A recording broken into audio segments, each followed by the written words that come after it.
Well, as you heard from Penny's introduction, I got two very cool guys in the house today. Matt, great to see you. Wade, welcome back, you guys. It's been, we figured 6 months. Glad to have you back at the Rainbow. Always a pleasure to be here. Thank you. Love being at the Rainbow. We had a great morning, didn't we? We did. We ate it. We smoked it. We lifted it. We sweated it. We froze it. Yep.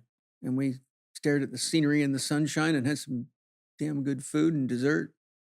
Now we're drinking it. Now we're drinking your new electrolytes, which are quite amazingly flavorful. Yeah, we can start with that. It took us 2 years to build this product.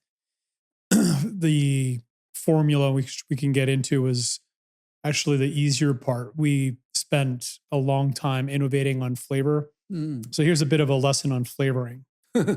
So there's machines, you can put something in it.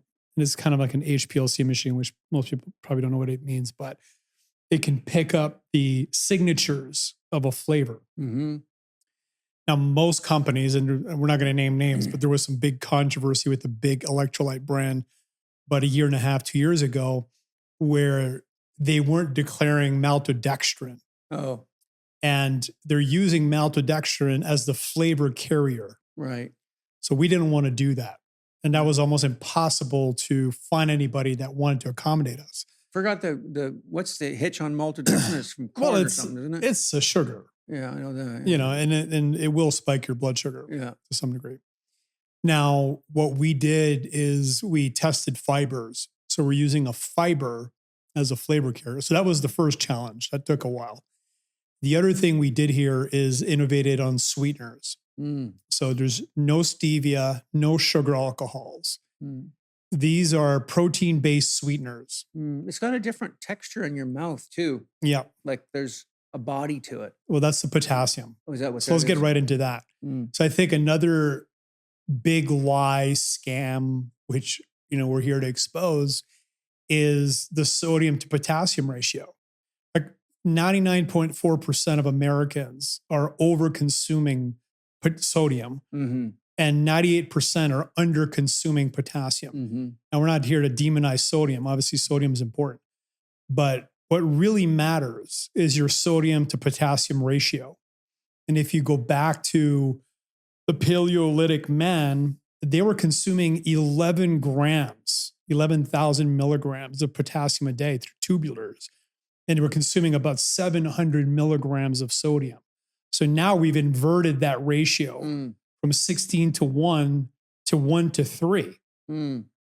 And a lot of people will have hypertension. Again, we're not here to prescribe anything, but the first thing people should do if they have high blood pressure is try increasing their potassium. And a lot of times that will fix it. And when your sodium to potassium ratio is too high, or on the sodium side, you're going to get higher blood pressure. That's a big issue. But the other thing is that the sodium, the salt most people eat is sodium chloride, which is really poisonous to the body. It's got all the minerals extracted out of it. And from my research, 97 to 98% of all the salt used in the world is for manufacturing purposes. So the salt companies extract all the minerals out, sell it to you through health food stores like GNC and all these other places. But then they put the white salt on your table that everybody is afraid of because of the medical system, not realizing that that's actually what raises blood pressure. It's not actually salt, like sea salt. Well, again, I would argue that the sodium is the main culprit, but I think we're aligned that the trace minerals, which we've included, are very powerful. And, we have the BioLab where we do thousands and thousands of experiments a year. I think you just crossed over 80,000 experiments. Correct. Right? We've done 80,000 experiments since we've opened the BioLab. And keep in mind, every experiment, you have to buy raw materials. Like every experiment is an investment, both in raw materials and labor, plus you need the right equipment. So I don't, to toot our own horn here for a second, I don't think there's a single supplement company in the world that is doing research like we are, especially on combinations and cofactors. But back to trace minerals, what we found again in the lab is that you will increase bioaccessibility with trace minerals. It'll help drive more minerals into cells. And back to potassium. Potassium is really the molecule of hydration. It's driving water in the cell.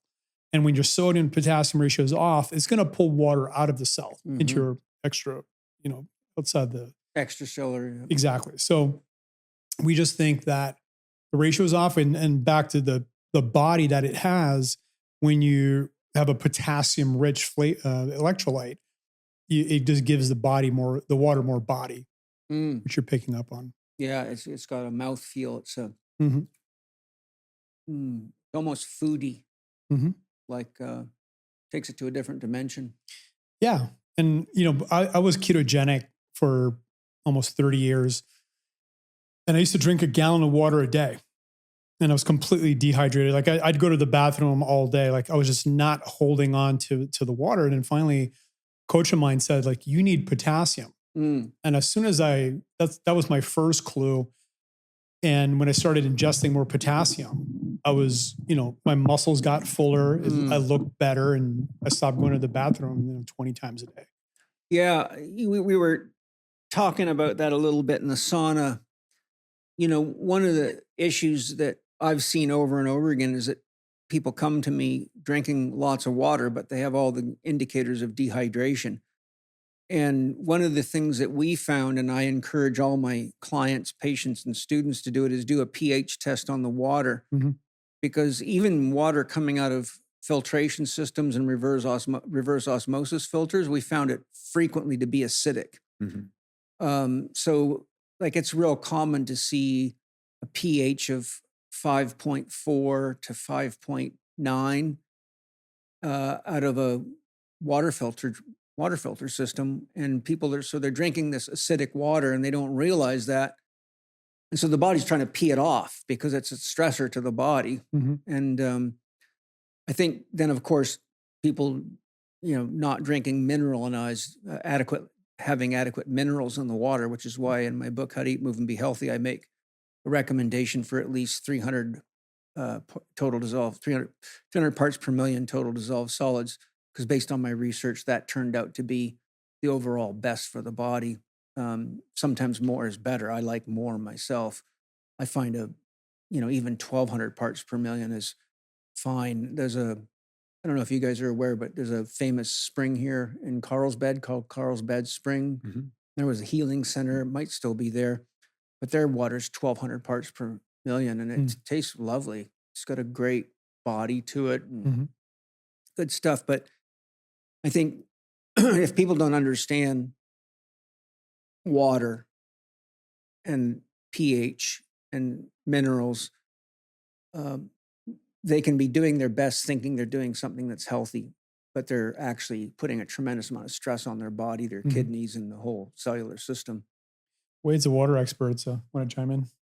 Well, I spent about 20 years researching, testing water, listening to every water thing you could imagine, and to collaborate with what you were just saying. So many things were acidic. And then, of course, there's the behaviors. So if you're an athlete, you're sweating more. If you're pounding sugar and processed foods, then now you're throwing off your ratios more. And then, I don't know, I have this theory, and it's a theory. I want to be clear about that. But if you think about the athletic world and how it's evolved, and we all remember the big commercial around Gatorade and all that, it was developed by the Florida State University for second half performance, which would work, but it tasted terrible.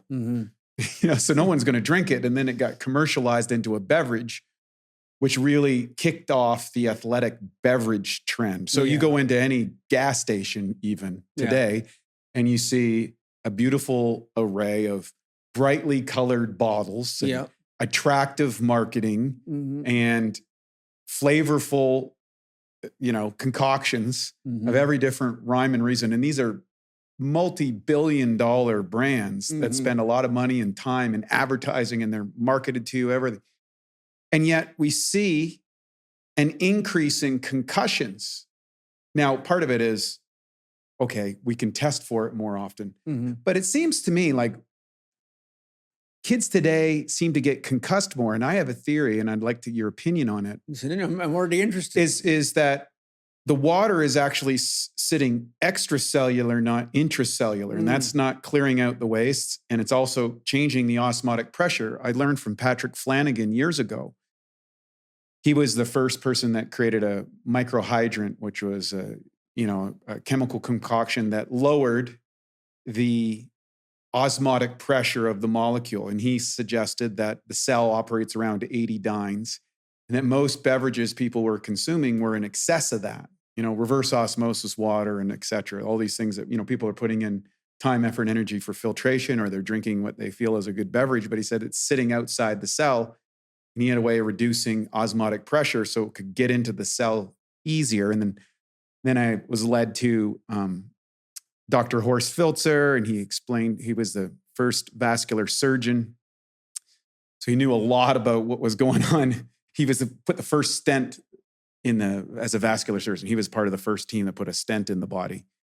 And he got into that whole aspect of research, and he talked about aquaporins and electromagnetic frequencies can close these down, mineralization, toxicity, chemicals. And then if you look at what the general person is doing today versus what they might have been doing even 60, 70 years ago, which is what they're consuming for beverages. So I think people are conscientious about consuming beverages and being hydrated, but what they're actually consuming is not delivering on the promise that all of these billions of dollars of companies have been spending.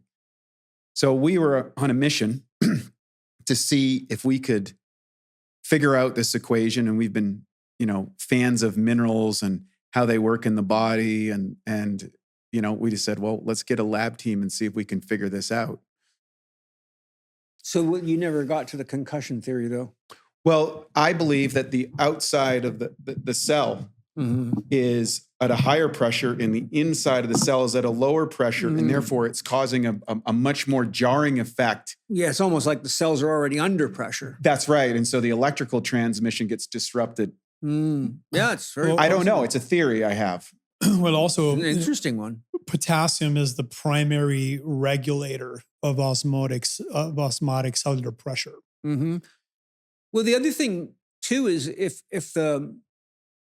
the cell is not adequately hydrated, and if you have trace mineral and mineral imbalances, one of the things that I know as a therapist is people's fascia becomes less flexible and and the membranes become less permeable. So people are more brittle. Athletes are just more brittle in that. You see that with, anabolics usage, where, it increases cellular hydration. That's one of the reasons why they get the increased strength, because your osmotic pressure is higher. But you also see connective tissue injuries much more frequently. Yeah. And it's probably pulling stuff like minerals out of the connective tissue and causing that brittleness. And you see so many athletes, they get injured, they go off the drug testing protocol, they load up on, whatever they need to do or feel they need to do to get back into competition. And they come back and they re-injure themselves in very short order because they're not fully recovered. And they've got what looks like recovery from maybe an X-ray or from, MRIs or whatever, but they're not really in a healthy state, and bang, they blow something even worse the next time around. Yeah. One of the components of that, the reasons for that, because I've been through this over and over again, as you can imagine in my career, is that and this is what I tried to address in my Chek education system, we don't have a bridge from rehab to high performance. To going from ACL repair and physical therapy to football field, or physical therapy room to tennis court or motocross bike. And so, 1 minute you're rehabbing your rotator cuff, your ACL, or your back or your neck, and you're working with stretch cords and pink dumbbells. And the next thing, you're getting the shit beat out of you by somebody tackling on your field, but you have not had a proper transition through what I classify as the essential structure of flexibility, stability. You got to work on flexibility and stability. Then you got to work on strength. Only then should you work on power.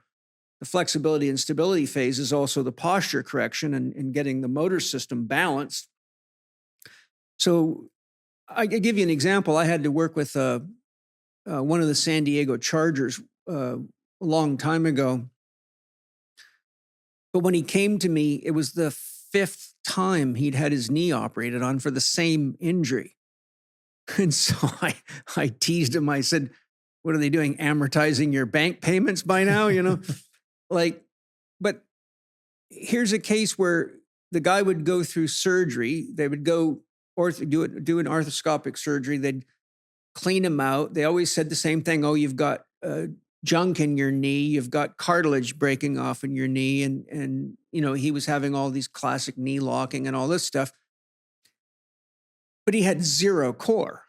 You know, was eating crap, had no core function, no spinal stabilization.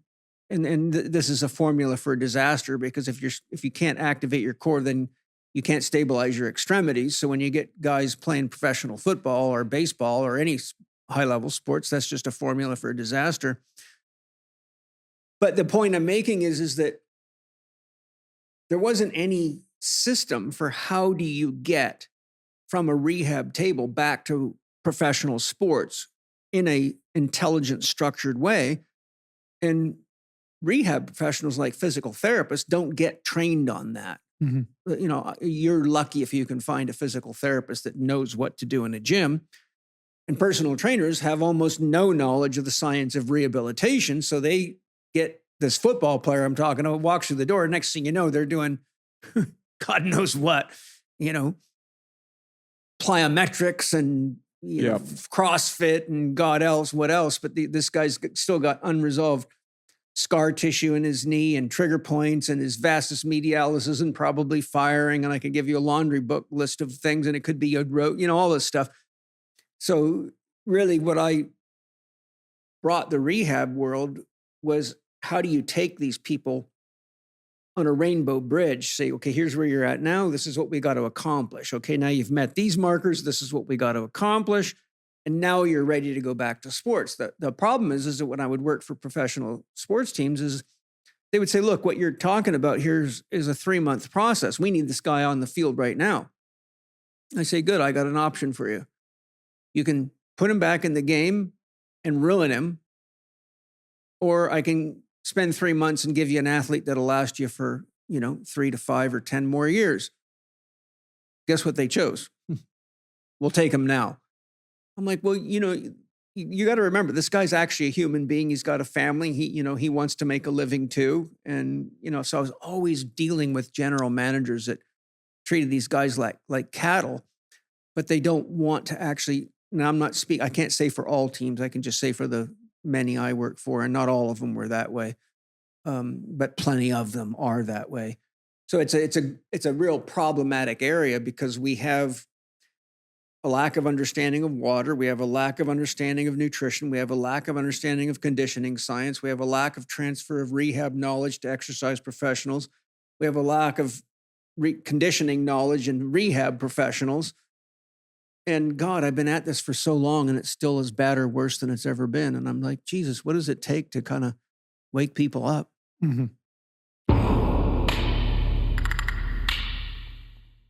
The buzz is out about Paul's brand new Purpose-Aligned Path curriculum, which is now available to Spirit Gym members. In this 8-module course, Paul walks you through the steps of finding your purpose, creating your plan, and actually living it. When you complete this training, you'll be able to get crystal clear on your purpose, even if you have no idea what that is right now. You'll be able to create your personal action plan with short-term wins and long-term vision. You'll learn how to fit your purpose into your current life without blowing everything else up. And you'll build the discipline and focus to actually take action and stop procrastinating. You'll learn how to navigate money, fear, and financial transitions so that money doesn't hold you back from accomplishing your dreams. And you'll build unshakable confidence and self-belief in yourself.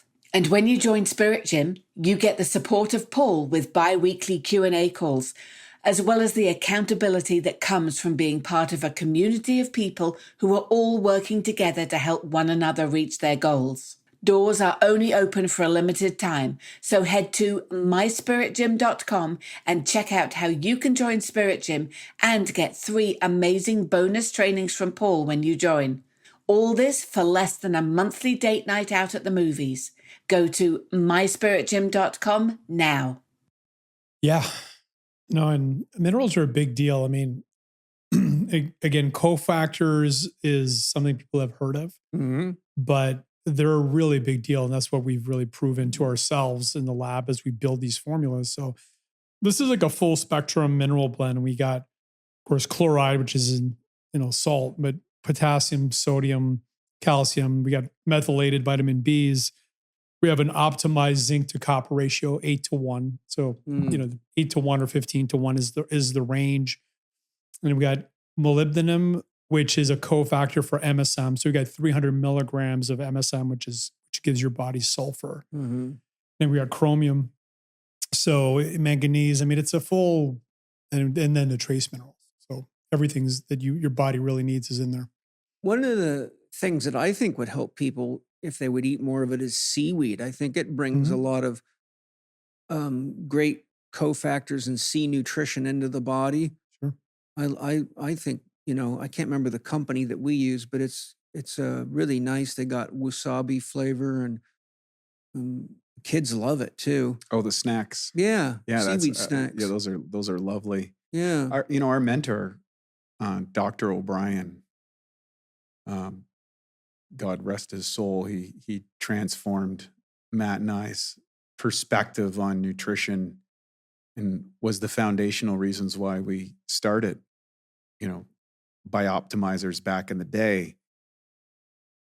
He was profoundly into seaweed, dulse, particularly. He loved that as a carrying agent for a lot of his formulas and stuff. And he said, yeah, it's unequivocal in its ability to deliver that. And now today, with the lab that we have and the combination of some very bright PhDs combined with AI to be able to detect what potential combinations and what ratios by just crunching massive amounts of data. And then it's still not perfect, but then you get down to the, Matt's favorite part. So for people that don't know, Matt is, and he's loves running experiments on everything. He just A/B tests everything. I've known Matt for 25 years, and there is not a conversation that we've had or an experience that we have that I have not seen Matt running a test. So he'll say, yeah, I've done 20,000 plus split tests. I've done 80,000 experience in life. But that is just a small sample of Matt and his nature to well, is it this one or this one? Is it this or that? There's never a single decision with Matt. Is it a this or a that? And then the other drive under it, which I think we all share in common, is there's always a next level. Yeah. Right. There's and so our ethos, and it's one of the ethos that I think drives excellence and drives discovery and drives humanity, is you build a base of what you believe is more or less correct. And then you continue to stress test that under a variety of experimentations. And then you rediscover and make refinements and continue to make refinements and make refinements. And so that's something we've carried into the ethos of our lives and our business and also with the people who purchase our products. They're those types of people. And those types of people are not like the general population. No, general population, I just buy the marketing or so-and-so said this. They're not actually running the test on themselves. So I always say to people, look, go take all of the top products in any field. Go test them. Go experiment for yourself, because there's variances even with your own individual biochemistry that is significant enough to completely discount one product over another, even if they are great formulations. And it's why we do money back guarantees with everything, because we want more people to keep running experiments on themselves. Yeah. And keep testing that and then share what their results are with the people they care about. And over time, it builds up kind of a collective momentum and a general awareness that not only spawns the advancement, at the moment, but how many people, we were talking about this earlier, how many Chekis, right, have great businesses that they've developed or break new discoveries in the field of health and exercise. So there's tons and tons of those stories because, they've been around you long enough. They've played with all of the ideas. They've learned the foundational principles and they keep running the tests. And they're taught to evaluate everything. Yeah. That's the whole system's based on evaluation. Exactly. My saying is if you're not assessing, you are guessing. And who should be paying for that? And as we had alluded to, running experiments, my favorite thing in the world, because again, I don't want to be guessing. Mm-hmm. So just setting up these experiments gets us closer to the ultimate truth, which, there is no ultimate truth. We just keep going towards it. Speaking of next level, super excited to announce we have Mag Breakthrough Advance coming out very soon. Might be out by the time the podcast drops. Yeah, when you guys told me that, I was shocked because you've already got the most advanced magnesium supplement out there. You got 7 different types of it goes. Let's get into why this is the next level. What are you guys doing over there? Again, it goes back to this thing. You never rest on your laurels. Mm-hmm. Yeah. You keep, that's the whole scientific method is that you're always trying to disprove what you've currently done on the idea to make something better. Otherwise, we still all be in caves. Yeah. And Magnesium Breakthrough has become one of the top selling magnesiums in the world. And yeah, I'm just hardwired to pursue whatever the next level is. I think, all 3 of us are, and a lot of people listening are as well. So we did 5,578 experiments over a couple of years. We tested 62 forms of magnesiums. I didn't know it was 62 forms. Well, it wasn't 62 forms, but 62 sources. And that's something I really want to highlight. You can look at 2 labels and it says the same thing. But in our experiments, we see that not every ingredient is made the same. I know that's a real issue with calcium. It's a big issue. It's a big issue with all things. Like we were testing vitamin Ks for an example.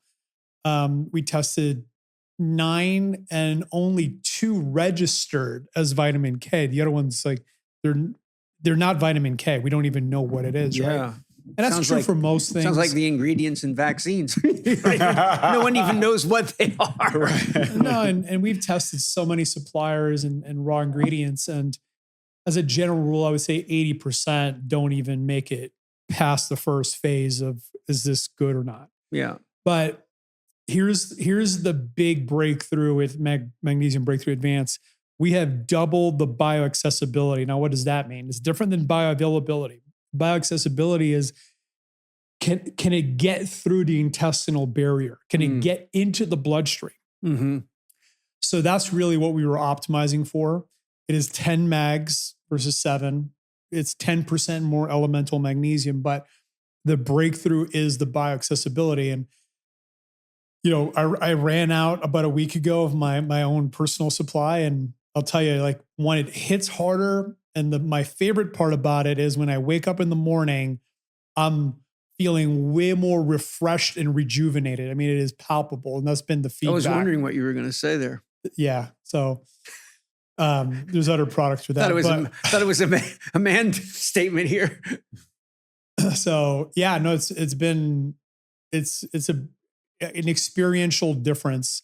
And we're really excited to be launching it. So it's coming very soon. What is your next product? I'm very curious to hear about it. And then I got a bunch of things I want to ask you guys about. Yeah, the next product's coming out is zinc. So we got 7 forms of zinc plus all the critical cofactors. So that's another one that people have a hard time absorbing because of the quality of it. Most supplements that are zinc supplements are just total trash from all the research I've seen. Yeah. Again, we tested every form of zinc we could get our hands on, different suppliers, and then the cofactors to maximize the bioaccessibility. So, can I ask you a quick question on that?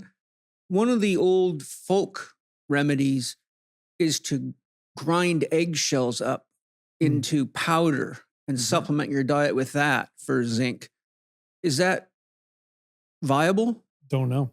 Because that's one of the. I know, pumpkin seeds, oysters are, pretty well known, well recommended sources of zinc, but I've never heard that. So can't comment. I've got a bunch of book on folk medicine. I've read St. Hildegard of Bingen's book on nutrition, which is freaking wild. If you haven't read that, it's very good. It's like, she was 11th century. Mm-hmm.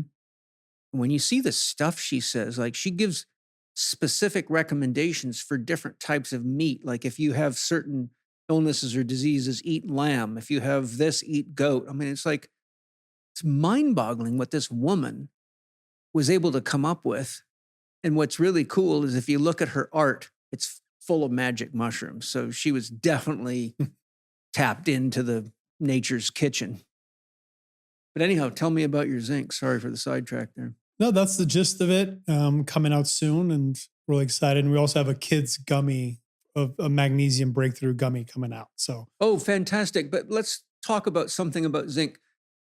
Most people wouldn't recognize that they needed zinc. One of the telltale signs I know of from my clinical work is if you get check marks in your fingernails. So if you're not familiar with what that is, like you can see my fingernails are very clean looking. Mm-hmm. The nails very smooth. Check marks are little white spots. That's a classic indicator of zinc deficiency. And I see it probably in 8 out of 10 people. What are some of the indicators of that a person might recognize to say, maybe I need this BIOptimizer product? Well, low testosterone is definitely one of them. Major one. Which, again, there's this, I'm not saying it's going to, 4x your testosterone, but if you're deficient and you're a man, your testosterone will be lower. So that's definitely a key one. Okay. Well, so I know that zinc has a lot to do with the health of nails and connective tissue and hair. Mm-hmm. Immune system response. Years ago, I was, I think the doctor was Gunderson, and I attended some lectures with him, and he was using zinc for better results. He was an immune doctor and using zinc for immunity function. And of course, we all know that we've gone through a very interesting time recently, and I think a lot of people's immune systems may be compromised. And, yes. This is where you got to get out of the realm of guessing. You get a qualified naturopathic doctor. You look at your genetic pathways. You look at your methylation. You look at your dietary recommendations. So we wrote a book. We talked about it here a couple of years ago.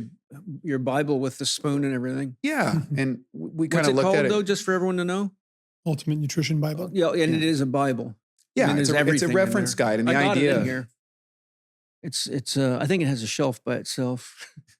Well, because of the size of it. Yeah, it can serve as a weight. Mm-hmm. But the idea was to give people as close to an unbiased reference of the different dietary philosophies. Mm-hmm. But what every dietary philosophy has strengths and weaknesses. And then there's the individual within that dietary philosophy. And then there's the environment which that person finds them in, which is not static. Right. We are dynamic species going through different phases of life, stress response, environment. Like, for example, I'll give you an example. In the last few months, I was living in Venice Beach, California, and then I moved over to Sedona, Arizona, and then I'm up for the summer in Vancouver. Mm-hmm. And the variance in when light comes in the morning to night, the amount of electromagnetic pollution. Yeah. I was on the ground in 2 of those places. Now I'm up high. Yeah.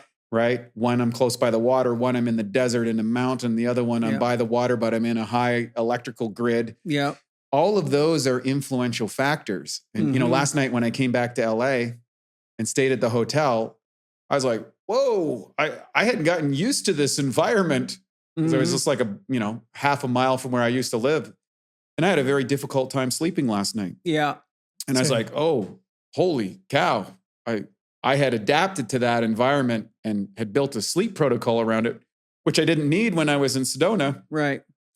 And then all of a sudden I was like, oh, I don't have my Los Angeles sleep protocol here. And boy, I'm sitting here at 3:00 in the morning awake going, yeah, whoops, made a mistake there. So you have to be able to understand how your body works, what environments it's subjected to. And, one of the things I've always respect it in my conversations with you is the clarity you have about what's right for Paul and what's not right for Paul, and how you mitigate stressful situations at different times of the day or the year, or whether you got a bunch of people here or you got whatever's going on.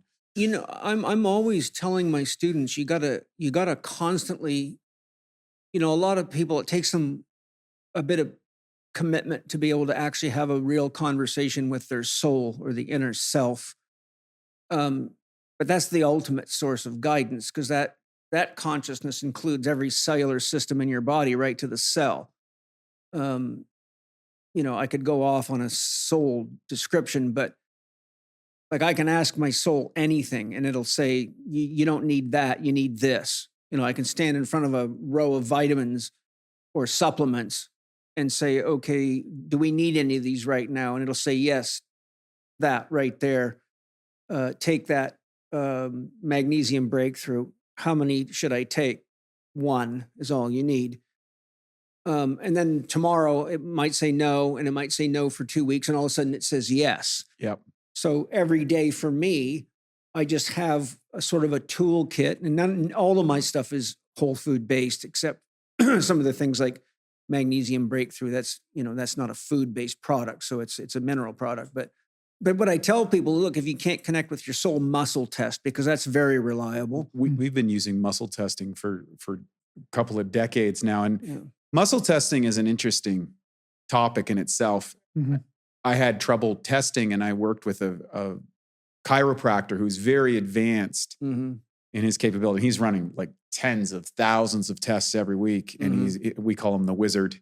Fantastic guy. And he helped me learn the process of feeling the truth. Yes, that's the secret. It's really what it is, which is really presence or not presence of consciousness. Yeah. It either it is there or it isn't. It's not a yes, no. It's a yes or a not yes. Yeah.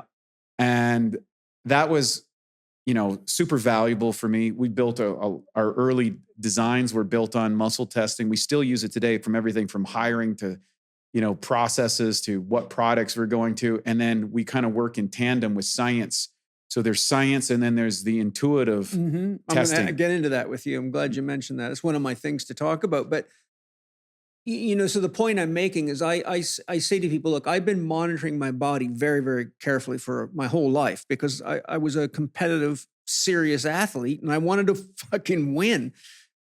So that means you got to pay attention to everything. If you're not sleeping well, that's a death sentence. If you're in stressful environments, I used to say no athlete leaves their life at the door when they come in the gym.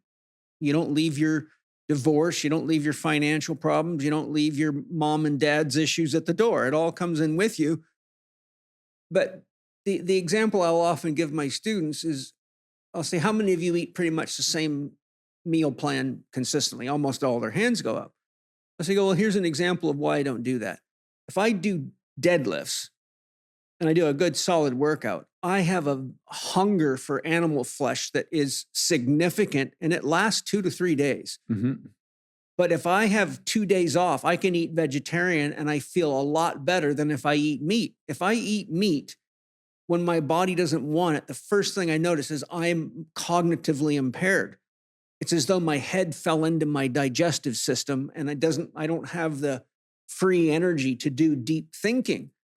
And so, like Madison, my chef, can tell you, like, if she says, what do you want for lunch? I'll say, I've got to do a podcast this afternoon, so I need to have my brain working. So let's just keep it to some tuna salad and a little bit of salad, tuna salad, like the flesh and the salad, because I need to keep my brain on. But so I would tell my patients and my patients and my clients and my students, okay, so what I want you to do is I want you to listen to your body and see what smells are attractive to you. Open a jar and smell it. If you've got turmeric, or if you've got cinnamon, or you've got, teas, smell everything. And if the smell is attractive to you, that's your body saying yes. For example, at night when I want to relax after a day's work, I probably have 12 or 15 different strains of marijuana. I like variety, and I'm an alchemist. So I just smell them. And when the one that smells and inviting and my body's saying yes, I vaporize that one, and it works every fucking time. But if you give me one and I smell it and it makes my brain racy, or it makes my body feel lethargic, or any kind of symptom that I don't want, most people don't realize the olfactory nerve is the only monosynaptic connection in the entire brain system. You only have one connection between your nose and your brain cells. All the other cranial nerves have multiple interconnections before you get to the brain. So what does that tell you? Smell is extremely important to survival. So, my only point is that we have these instinctual guidance systems. I mean, how many people actually, when they're thirsty, mistake that for I need more soda pop, juice, Gatorade, or Red Bull, or coffee instead of drinking water? Well, you kind of allude to something I think that we're all subject to. So we forget that we have millions of years of evolution built into our system. I heard a scientist the other day saying that there's somewhere around 7 million different self-monitoring elements within the human body alone. I don't doubt it. And yet, we were listening to a podcast of yours earlier, Tay, about mind control. Mm-hmm. And, persuasion is about overriding sometimes our innate senses. Absolutely. Through identity manipulation. Yeah. And then putting you kind of in a binary choice via identity. If you are this identity, then you make this choice, which is the whole cultification of society. It's a big aspect of things. And, there's good aspects to that. And, if you're in the right field, okay, I'm a Chekkie, I'm hanging out, I'm following the How to Eat, Move, and Be Healthy program. And there is a whole indoctrination and going along with that as well. So there are positive and negative. It's an undoctrination. Well, it's, one would say that, but it's its own form of influence. Mm-hmm. But the difference is you're not projecting the image of excellence. You're actually living excellence. I do the best I can. So, I mean, I feel a bit shy with the word excellence. I believe in Carl Jung's words, it's not good to be perfect, but it is important to be well-rounded. And that's what I seek, is to be well-rounded. Well, for me, I remember when I first took my undergraduate degree in university, I was thoroughly disappointed with the education I got there, in that it was a bunch of compartmentalized ideas and concepts and stuff. And when I left university, I said, I'm just going to go seek people who are producing the results I want and learn what they've learned. That's because exactly how I did it. It's probably a lot better, and I'm going to cut the learning curve. And if you think back through history, it's always been mentor, disciple. It has. And it's the story of every hero's journey. Mm-hmm. You need to learn the lessons from the master in order to shortcut a lot of what could even be fatal errors. Yeah. And in today's world, it's easier to get caught up in that than not. And so, a little bit of mindfulness and cultivating that intuitive awareness is like, is this right for my body? Is this what I should be listening to? Is this the pathway I want to go down? And I think that's where having what some people would call a spiritual-based philosophy as a foundational aspect of investigation now becomes a massively valuable tool as you're applying science, as you're applying experimentation or testing. Hi, everybody. My family and I love Organifi's green juices. You can get your green juice in 2 excellent flavors, crisp apple and original mint. Not only are these products made with certified organic ingredients to support your family's nutritional needs, they each have some unique benefits. Your green juice crisp apple eases stress with an effective dose of 600 milligrams of ashwagandha per serving. Helps reduce cortisol spikes that increase snacking urges and aids keeping your blood sugar balanced. Why snack on inferior foods that lack nutrition and often lead to blood sugar spikes followed by blood sugar crashes when Organifi's green juices are super healthy, taste great, and are as quick to make as opening the package and adding water. Your Green Juice Crisp Apple is made from fresh apples picked right off the branch and are packed with micronutrients to support your body's needs. Green Juice Original Mint contains ashwagandha, chlorella, and spirulina. Reset your body every morning with 11 detoxifying superfoods. You'll love the delicious taste, and your body will feel strong and stable with all the micronutrients in each serving. Green Juice Original Mint promotes balanced cortisol and stress levels, perfect for weight management, and helps rid the body of harmful toxins. Personally, I'm super grateful that Organifi makes such excellent, easy-to-use drinks and foods that keep us energized, healthy, and clean inside while decreasing the urge to crave on inferior snack foods. My kids love both flavors, and I love knowing that we can all be healthy together with Organifi's excellent crisp apple and original mint green juices. These products are excellent for work, on the road, sharing with friends, and anytime you need a nutritious boost that tastes good. To get your crisp apple and original mint green juices, go to organifi.com/Chek20. That's Organifi.com/Chek20. Save 20% on your purchase using the code Chek20, all caps, on checkout. Don't worry if you forget your Living 4D discount code, because you'll see it right there on the landing page. Enjoy Organifi's excellent green juices. Yeah, I think too, since we're talking about this kind of stuff, one of the things I constantly have to teach everybody is keep the number of inputs down. Don't eat 9 different things at a meal.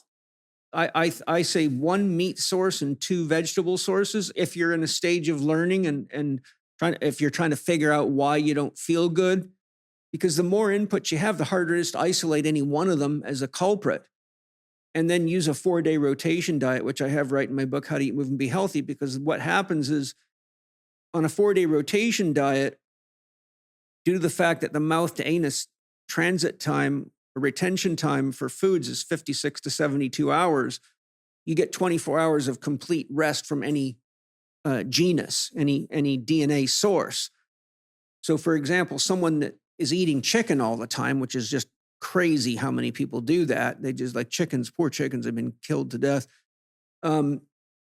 Instead of eating chicken every day, which could have the immune system very overstimulated for any number of reasons, you eat it on Monday, and then you got Tuesday, Wednesday, Thursday off. So by the time you eat it again, your immune system has been able to recover and relax, and so it comes on strong. And I've had countless people say to me, chicken's one of many. I can give you eggs, chicken, beef, nuts, almost all nuts, rice, coffee. Basically, all you got to do, the thing I say to people, if you want to know where to start with what you eat the most of. That's where you're probably going to hit pay dirt. But if you go on the 4-day rotation diet, then what happens is people will come back to me and say, oh my God, I got chicken on my 4-day rotation and I just went to my second rotation and I got a terrible headache. And I might have had, they can give me a long list of symptoms and they're like, do you think that's coming from the chicken? I said, well, guess what? You're going to have it again in 4 days. And sure enough, it hits them again. And they're like, I've been eating chicken for 30 years and I never had any problem. Why am I having a problem now? Because your immune system's so exhausted, it doesn't have any responsive power.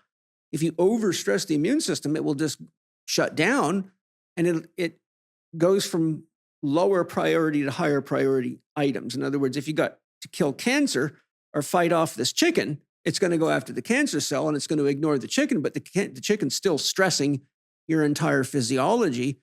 And so you'll find that when people follow that 4-day rotation diet, all of a sudden they start really having strong reactions to foods that they're eating all the time and they don't think they were having any reactions to. So I think it's important to keep these concepts in mind and having rehabbed countless people, I can tell you that small things turn out to be big things. I mean, people think like, look what we've talked about already. We've talked about zinc. We've talked about magnesium. We've talked about hydration. We've talked about rotating foods. We've talked about paying attention to what you put into your body. Now, if most people just got the things we've talked about right, their chances of not getting a disease would go through the roof. They would be much more bulletproof. I asked the multiple LLMs, AI systems, said if everybody just did the basics, the fundamentals, what would be the average lifespan? And they all said around 95, which is interesting. And we're just talking about the basics, no crazy biohacking, no stem cells, no peptides, just good sleep, exercise, good nutrition. And I think most people aren't doing the basics, or they're not doing them correctly. So, well, since you mentioned that, here's a side step for you. I had a curious idea I wanted to ask AI. So I went to Claude Anthropic and I said, if we took everything out of the Bible and just put the golden rule in and just reprinted it over and over again on every page, what would the short and long-term effect of that be? And Claude thought about it for a minute and came back and said, well, initially there would be a lot of a resistance. People would be very upset. But in the long run, there'd be a lot less wars and people would get along with each other a lot better. Well, there you go. Their AI's got some use. Before we get off the zinc issue, are there any symptoms of getting too much zinc? Because from my research, this is kind of a confusing area. And I'd like to hear either of you share your thoughts on this. For example, both of you would know from the Joe Weider days, you eat a Joe Weider mega pack. Remember those things for bodybuilding? Yeah, right. And you're pissing dark orange and you can smell it like crazy for 2 days, right? Mostly bad vitamin Bs. Right. But the point, though, that I'm pointing at here is I've seen nutrition experts and health experts say that you don't have to worry about eating too much of anything because your body will just excrete it. And that's why I brought up the Weider pack, because it's an obvious one. But then there's lots of research saying, no, you can get too much in you and you can get this happening and you get too much of this and too much copper and this breaks down too much of this and that system doesn't work. That's a big deal. And when we formulate, we're super mindful of that.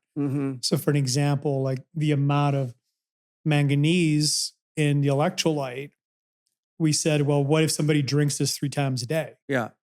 We don't want them to get into a toxic zone, right? So we adjusted the amount in case somebody drinks 3 a day. And it really depends on, nutrient by nutrient. Sodium, for an example, your body has a very tight band of 135 to 145 millimoles. So when you're in your blood, or yes. What's that measurement mean? Yes, it means that's how much sodium your body maintains in your blood. Now, when you consume way more than that, which most people are, your body's going to excrete it. But again, there can be consequences when you're too high. Zinc is one of those things you need to be mindful of. And keep in mind, we're using that 8-to-1 ratio because if you consume too much zinc, you will deplete your copper. If you consume too much copper and that ratio is off, you're going to deplete zinc. So we went with the 8-to-1 ratio to really try to keep people optimized. So we're very mindful of that anytime we put anything in there. Okay, so I'm going to ask you to narrow your answer down to something more specific. And I'll preface it by saying we survived for over 2 million years in the wild knowing none of this. Now, of course, we weren't eating the kind of shit we are now, but there was times that we couldn't get a lot of foods. We had to go without flesh and fat. We have, if you read The Fat of the Land by Villamar Stephenson, he talks about fat starvation, how Indians, all they could get was rodents and rabbits, and they could eat them till they were full, but they would go psychologically crazy. And it was a real dangerous thing to have not enough fat because people literally lost it. So there's obviously a range of adaptation to our natural environment and the resources in there. And then you'd have seasonal foods. So, you know, if you're a native and there's blueberries everywhere, you eat the shit out of them because they're going to be gone soon. And in the winter, you're eating lots of fish and meat because that's all you get. Plants don't grow in ice. So our body obviously has to have checks and balances for excesses and deficiencies, and you know, that's why we store nutrition in bones and fat and tissues. But in your opinion, how do we, where are we at with what the body can dissipate as excesses and recover as deficiencies? Do you have a way of putting a lane on that anyhow? Again, just some nutrients, enzymes, there's no limit. Magnesium, you can ingest way more than the RDA. And in our opinion, our experience, you hit another level of nervous system regulation. In other words, you feel zen. Wade and I both experienced that. Potassium, very difficult. I mean, again, Paleolithic man, 11 grams a day. Mm-hmm.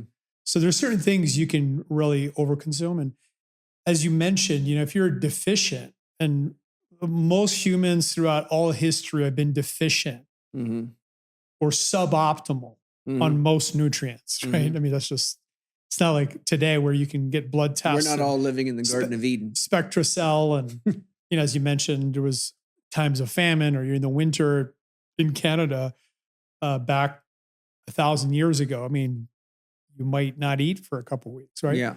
But, you know, the body is resilient, but are you optimized? Yeah. You're not optimized. Yeah. And, you know, we talked a little bit about sports performance, like even a 1% drop in dehydration affects your brain. About 18% slow reaction time, but 27% loss in attention span. I mean, if you're an athlete, that's the difference between winning or losing, right? Mm-hmm. And that's true. Or staying married or not. Because there's Batman Gilage says there's significant psychological effects to dehydration of the brain. And he says the same thing. 1% dehydration of the brain will cause significant psychological disorders for which very few, if any, doctors will ever look for. Yeah. And I think, you know, Wade and I were talking about just living in an abundant world. You know, it's a blessing to be able to even think about being optimized. You know, this is kind of a newish concept that even 30, 40 years ago didn't really exist. And I'd like to think that, you know, BIOptimizers, which is all about biological optimization, is doing its part. I have been fascinated about that exact topic my whole life.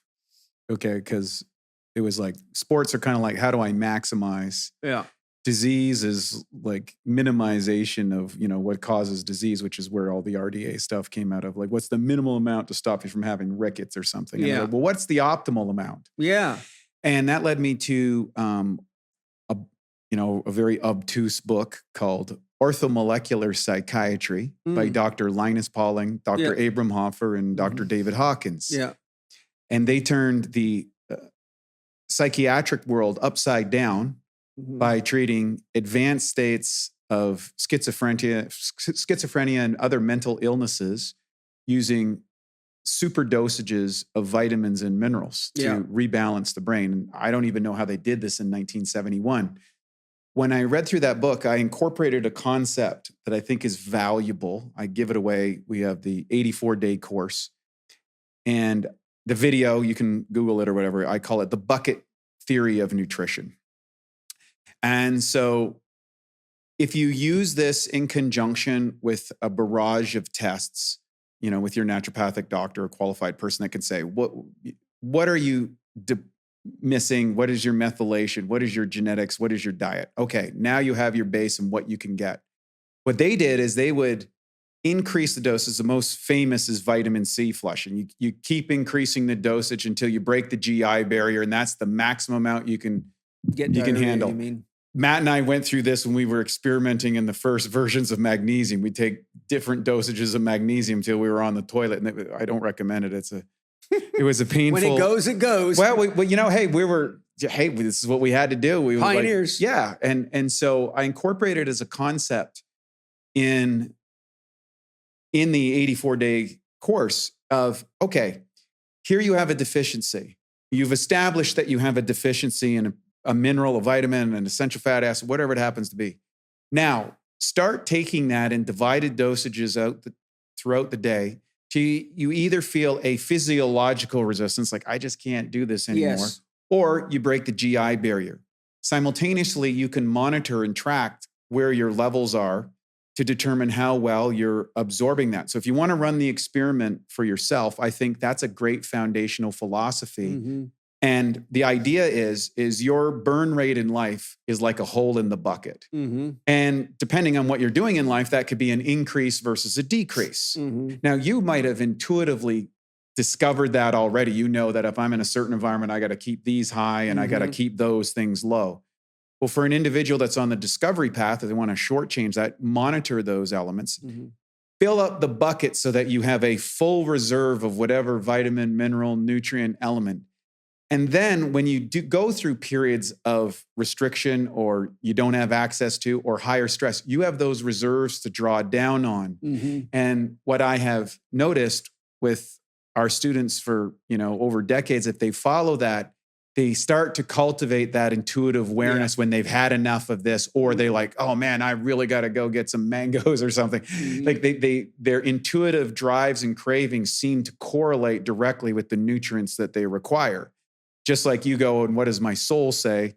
Oh, I need 1 magnesium today, or I need this particular smoke that's going to be right for my brain. That'll be coming up. Well, that's just a highly refined element of years and years and decades of that process. And I would say all three of us probably not in a nutrient deficiency, and we're just constantly toggling to optimal. Mm-hmm. Yeah. I think these are all very important concepts. And I think, like people could say, oh, Paul's weird. He does this soul stuff or whatever. And then they can say, oh, muscle testing's not scientific. People make excuses for everything. But I think the first step is just being willing to pay attention. Just simply have a willingness. Your body's not a machine. It's a psychophysical reality. It's as affected by your thoughts, feelings, and emotions as it is by the biochemistry. And your emotions have the greatest impact on the choices you make, in my observation. So, relationships can drive you to drink, or they can make you sane and happy, right? But I think just having some level of commitment to having a loving relationship with your body and paying attention to, why am I tired all the time? Or why is it that I get tired after I eat certain foods? Or why is it that if I eat a handful of strawberries, I seem nervous and anxious, which would be an intolerance symptom, for example? Most people, because of the sort of the mechanistic way we're educated about the body, it's, this does this. It's almost like we're treated like we're biological robots of some kind. People, and also most people's idea is, oh, if there's something wrong with you, you just go to a doctor or a therapist and they fix you. But that's like saying, well, I'm not going to check my oil until the engine burns out, and then I'll let my mechanic check it. I mean, it's just the wrong way to go if you want to not spend a lot of money on doctors. Have if you don't care about your agency in life, you don't care about your creativity and your ability to really live, then fine, live that way. And this is what you get. Look at the news and look out the window in any city and you see what that looks like. But I think it's just so important to love and respect the miracle of the human body enough to become a little bit of a lab scientist and know that you're living in your laboratory. And that's a classic concept of alchemy. You're in your lab. When I were having dinner last night, and we were just talking about the downsides of smartphones and modern technology. And I think one of the most important things that's occurred, which relates to this, is people are basically spending zero time with their default mode network. Yeah. and your default mode network is when you're not doing anything. You're just hanging up by yourself. Mhm. You're not on your phone. You're not watching TV. You're just sitting, and it's your sense of self. Mm-hmm. And that's where you tune in, right? It's the self, not self. Mm-hmm. Like this table is not self. This is Paul, that's Wade. This is Paul, that's Matt.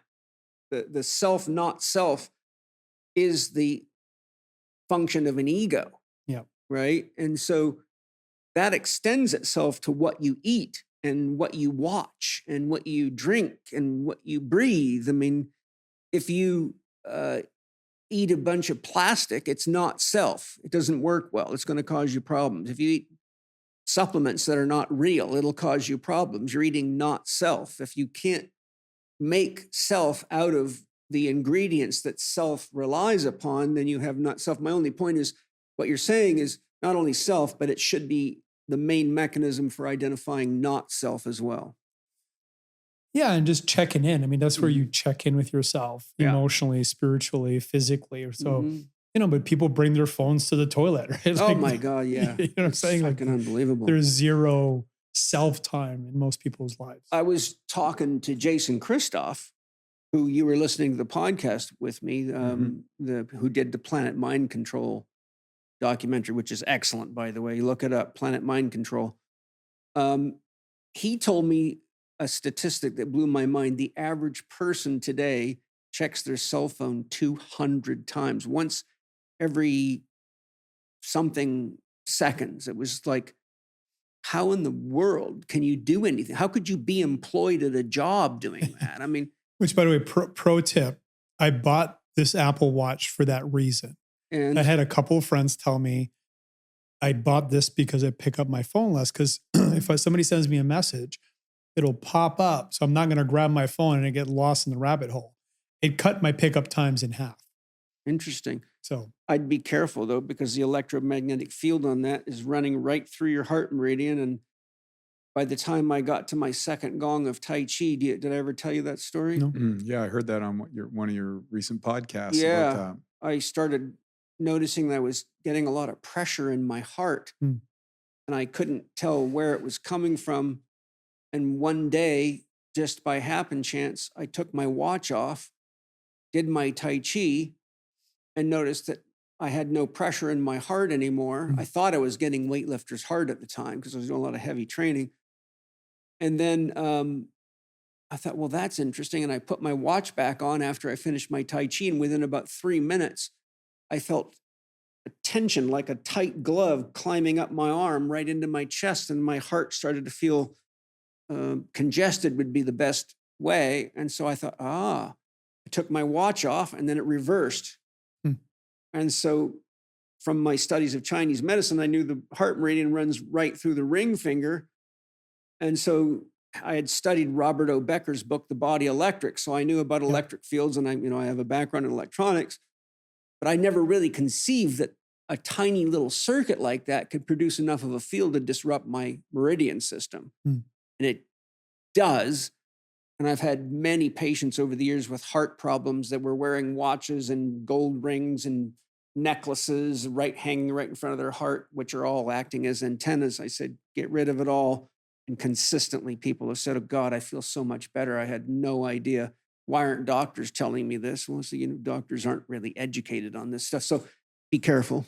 It's another tangent, but Wade and I went to a man's house that used to work for NASA, and he had a table full of crystal pendants. And he had a machine where you could measure your body's electricity. Yeah.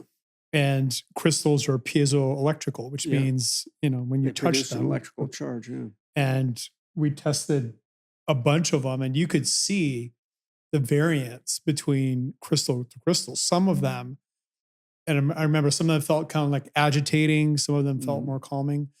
And our biolab is in Bosnia, and they have these pyramids that they've backdated the walls 30,000 years ago. There's 2 layers of wall. One's 30,000, the other one's 5,000. Anyways, they were making these massive stones. This was their form of cement, loaded with amethyst, loaded with crystals. You touch that stone, I mean, you feel the juice. You're going to get jacked. You're going to get lifted up. yeah, you feel the juice. So anyways, I'm not saying anything magical about crystals, but they are piezoelectrical and they will impact your physiology. And on that note, the floor in my office is terracotta. Terracotta is highly paramagnetic.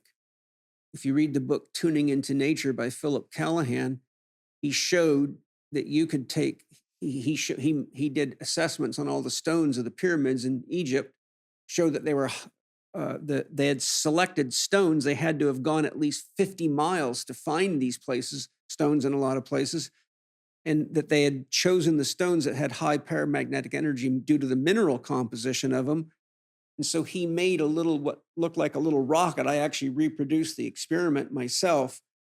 And he used highly paramagnetic materials. He tells you what to use. You can do things like basalt and coat the rocket with basalt.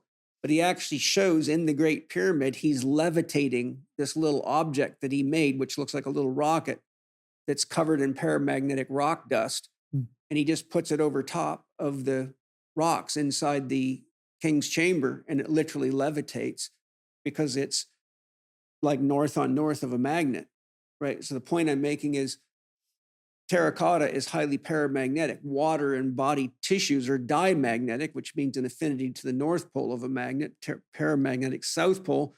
So when you lay down on my terracotta floor, anybody that I've ever had lay down on the floor gets up and goes, "Oh my God, I have so much more energy. What's going on? Is it just my imagination?" No. You're laying on terracotta and your body's full of water. So you're charging the system up just like a battery. That's just a little side note. But yeah, there's so many natural technologies available to us that are just completely and utterly overlooked.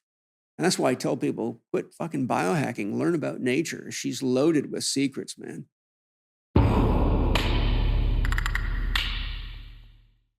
Hi, everybody. I hope you're enjoying the show.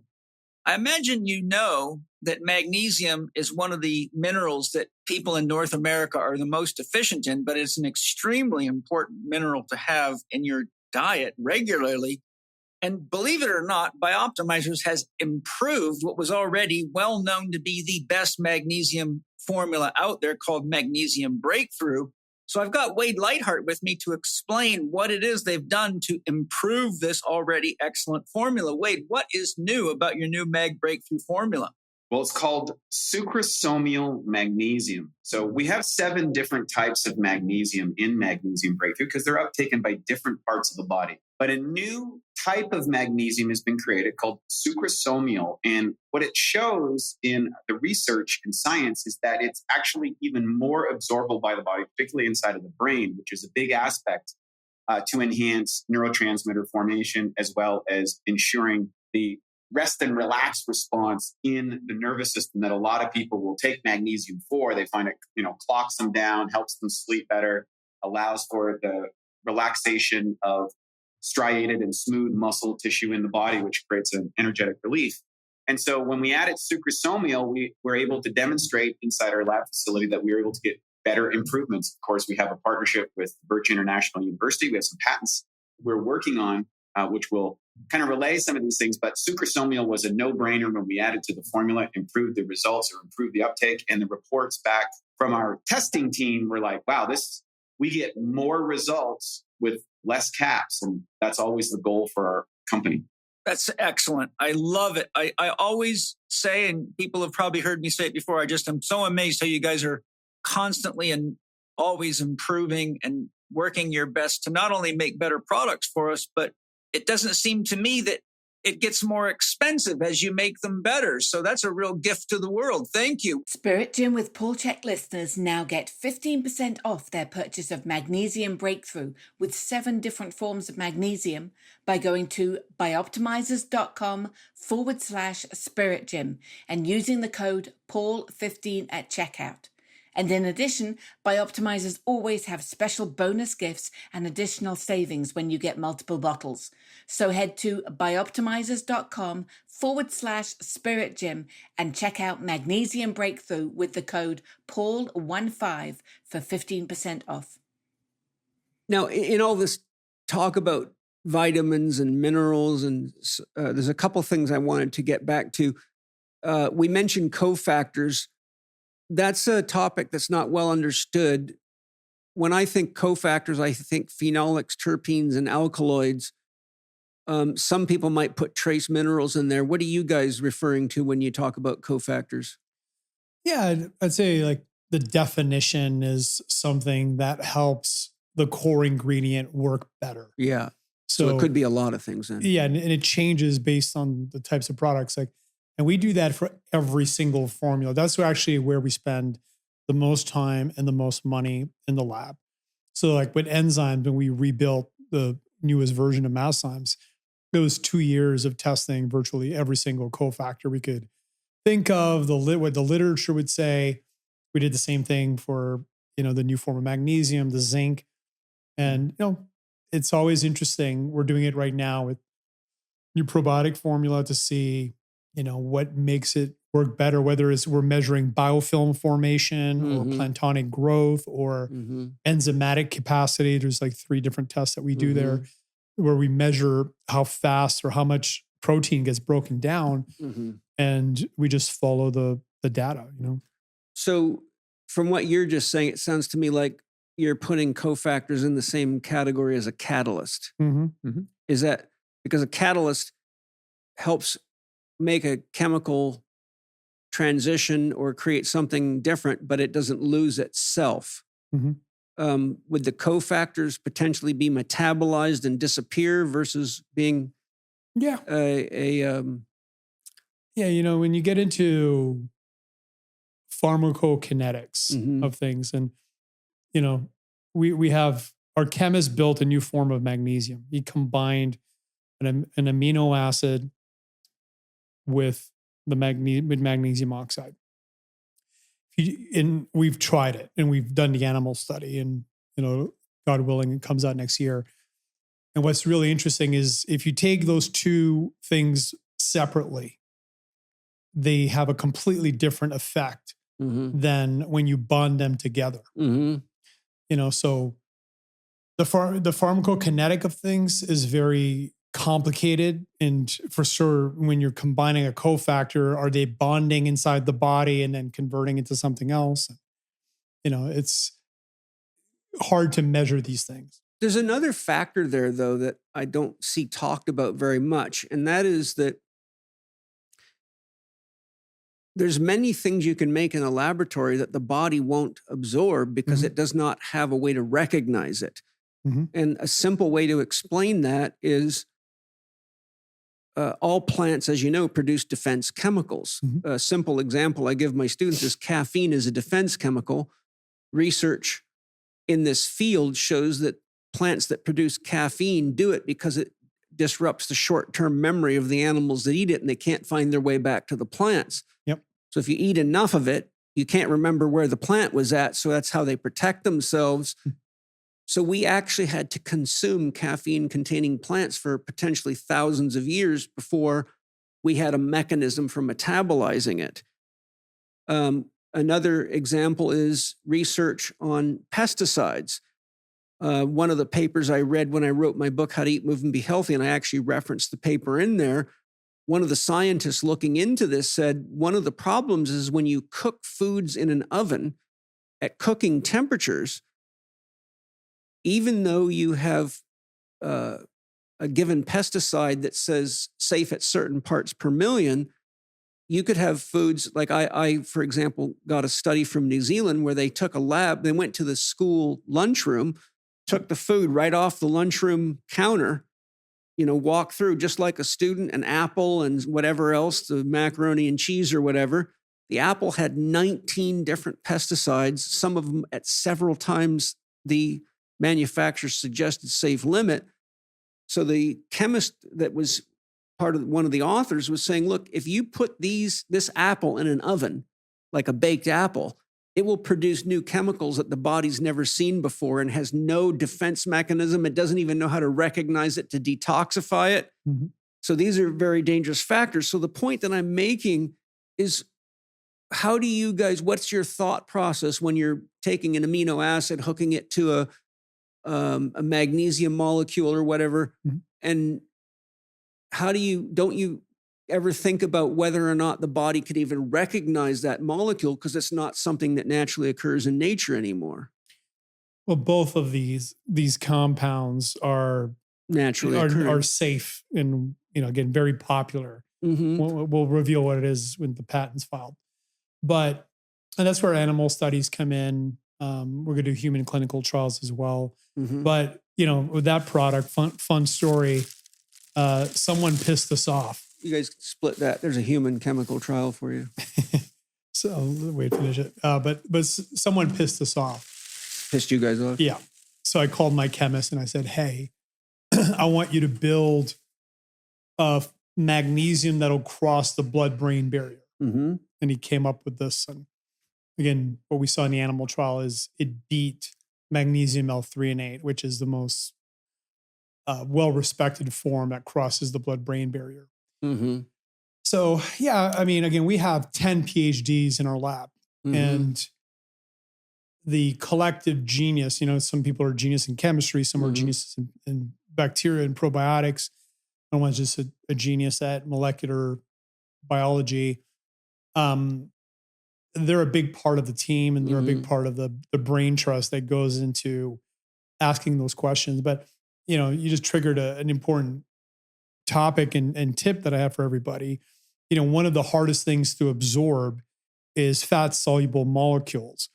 But there's a simple hack. You just take all your fat-soluble molecules in one dose with a good bolus of fat. So like this morning, I took my vitamin E, my fatty 15, my plasmagen, 16 caps of plasmagen, which is great for your glial cells. Took that all in one shot. And if you just look at the research on turmeric, CBD, name a fat-soluble molecule, you can improve absorption as much as like 800% of those things. By doing what? By just taking a sufficient dose of fat. And that's why bulletproof. You mean fat like peanut butter or avocado or butter or whatever. If you go back to buttered coffee. It's the same with meat. Yeah. The real breakthrough with buttered coffee was the caffeine is going to bond to the MCT oil or to the butter, which also elongates the absorption and smooths out the curve. That's how I came up with that. When Dave Asprey says he came up with it on his own, but whatever that story is. But when I did it, I think I've told you the story, haven't I? Oh, Wade's told me the story. Well, the story in short is I had so many people when I tested them had severe blood sugar management problems. They were bouncing back and forth between high glycemic and low glycemic all day long, which is extremely stressful on the whole body. Yep. But the one thing I saw consistently when I look at diet logs is they were, especially women, were starting their day with nothing but a cup of coffee and often putting sugar in it. So I was asking my soul, how can I help people that won't eat breakfast because they have too many excuses, they're in a hurry, they get up late, whatever. And my soul said to me, you remember what a chelating factor is? I said, of course I do.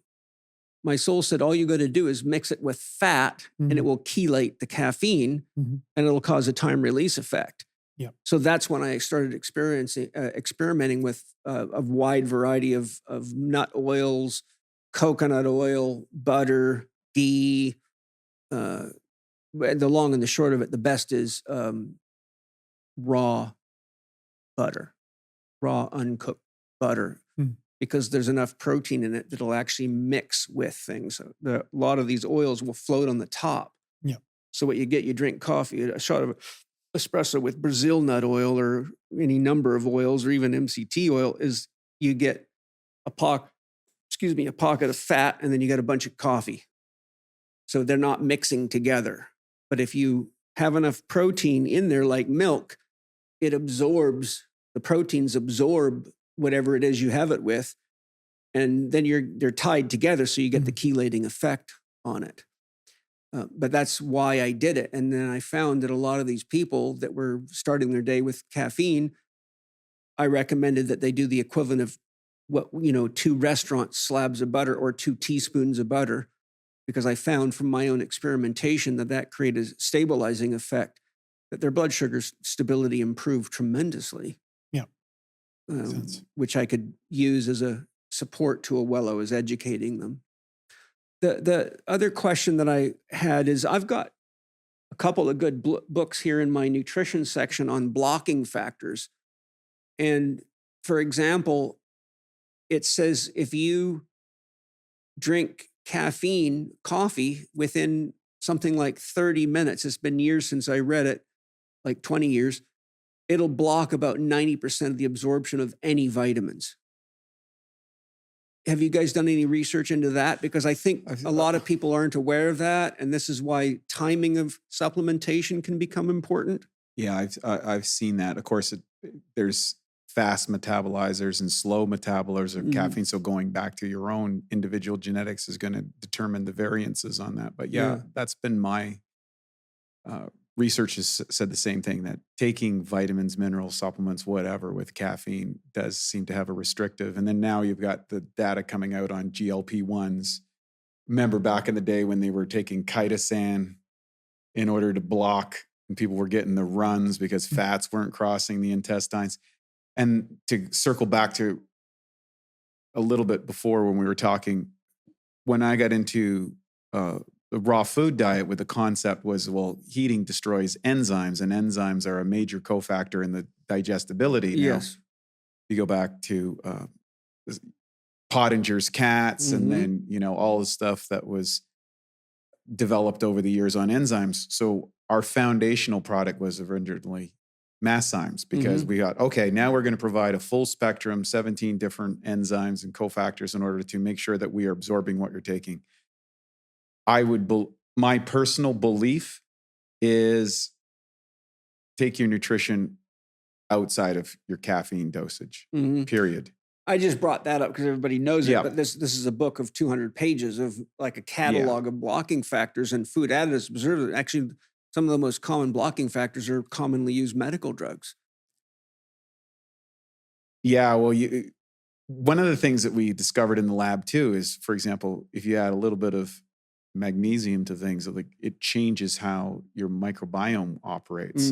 Then you have things like serotonin, which 95% of it is made in your gut. If you don't have the right bacteria cultures, your ability to make, happy neurochemicals is somewhat restricted. And if you look at blocking factors with all these chemical agents, let's just classify all of these foods that we're not used to as a species, we haven't adapted to them, being washed through the system all the time, I would say that the likelihood that a large portion of them are disrupting your ability to absorb your nutrition. And there's also anecdotal evidence, which is, I think, very valuable in observation. Pretty much everyone I know that's really radiant and healthy, over and above their age demographic. Which is rare. Well, it's the people I like to hang out with the most. So for me, it seems common. Yeah. Although it's not common. But not at the movie theater. Right. The one element, or what have I noticed about those individuals? Well, one, they have an exercise regimen. Yeah. They're really into some sort of breathing practice. They're into hydration, right? They're conscientious about intaking the proper amounts of sun, which is an accelerant for everything. And they eat real food. And they also have some sort of practice that puts them in a great mental space. And then the final piece is they follow what I call the etc. program: education, testing, and coaching. They find people that are producing the result they want to coach them on what they need to pay attention to. They run tests. And of course, the root word of education means to learn from within. Yeah. And so the mentor comes and says, hey, run this experiment, see how you feel. Okay. Well, first, out of the plethora of experiments that I could have, the mentor steps in and says, run these experiments. Yeah. So now you've created a better set of test parameters so you can get to the result faster, and then you observe yourself. And one of the simplest ways to do this is what we used to do in bodybuilding, which you write down every day in a journal. How did I feel? What was my eating times? What was my exercise? What'd Was you I eat? energized? Was I hungry? Was I tired? Was I cranky? That's Did what I every feel one of my clients has to do. I wouldn't see a client if they didn't have 2 weeks of information provided for me with the timing of that. And invariably, they would come to you at first and say, well, how's your diet? Oh, it's pretty good. Yes. Right. And then they come back and then they come down with the shoulders kind of down, like kind of up and their head down. And like, well, what did you learn in the first 2 weeks? Well, my diet isn't as good as I thought it was. Right. And I said, well, what patterns did you notice? Well, I crash at 3 o'clock. Yeah. Oh, what's your habit at noon? Right. What's your habit? What'd you eat for lunch? And you start switching a few of those parameters. Yeah. And all of a sudden, the general course changes over time. And then that was just like a eureka moment that like, oh, wow, I'm actually empowered to do the tests myself. And with just a little bit of guidance of what tests to do. But almost all of those people eat real food. They supplement with specific supplements that they're not getting for their diet or they have trouble absorbing while practicing all those basic practices, which you've outlined in your book. You know, what's that now? It's going on, 20, 25 years, right? I got the anniversary. I got the anniversary edition on my shelf. I published it in 2004. So it's 22 years now. 22 years now. And I don't think there's a single thing in there that's outdated because it's all built on principles. Correct. And that's when we started the company, interesting enough, 22 years ago. Is that right? Yeah. Oh, cool. Well, wow. It was a good year, I guess, 22 years ago. We're sprouting our genius. Must have been a solar flare at that time or something. That happens, as you know, you study history and you got some insight. You see these patterns. What popped into my mind that I wanted to talk to you guys about because of your knowledge, background, experience, and research, you know, there's a lot of great information on the microbiome coming out now. But one of the things that I have observed from working with people and just paying attention to my own body is that what a person feeds their body determines what the microbiome has to eat. And if you, for example, live off processed foods, you can only maintain a population of the bacteria that will eat that crap. And I found that I think that a lot of the people that have gut problems and general health problems also have dysbiosis, because I see this all the time. But I found two things. One, if you get far enough down into a dysbiosis, it's very hard to shift the population because you have such a strong population of, well, just as an analogy, you got 90% warriors that don't like the good guys. And the good guys would be what you get from natural food, right? So you start putting in a probiotic or putting in, healthy raw foods or kimchi, and it seems like the bad guys can just kick the shit out of the good guys if you get to a certain point.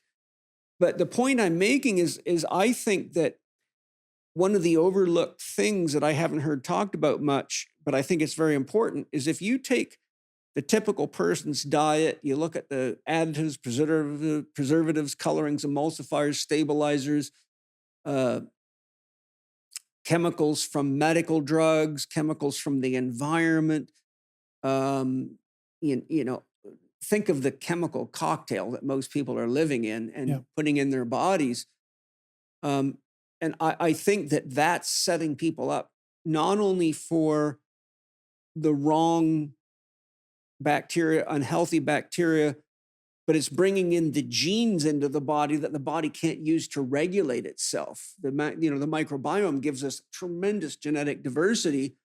And I think we're designed to live in concert with our environment. In fact, from a spiritual perspective, I think it was the philosopher, or I think his name's Navato. I found this quote years ago and I drew a piece of art based on it. The seed of the soul is where the internal environment and the external environment meet. And that there's a deep statement being made there. Like, I eat out of our garden and from farmers markets. And so what I'm making my body out of is almost all locally grown organic food. That's the external environment. It meets my internal environment through the digestive process. And so the seed of the soul is in this marriage of relationships. Now throw chips, potato chips from the store, Doritos, corn flakes, Frosted Flakes, Pop-Tarts, Gatorade, whatever the fuck you want to throw in there. And now you're bringing things in that your natural microbiome, which is really the soil within the body, it's the earth element in the body. Now you got a polluted earth element.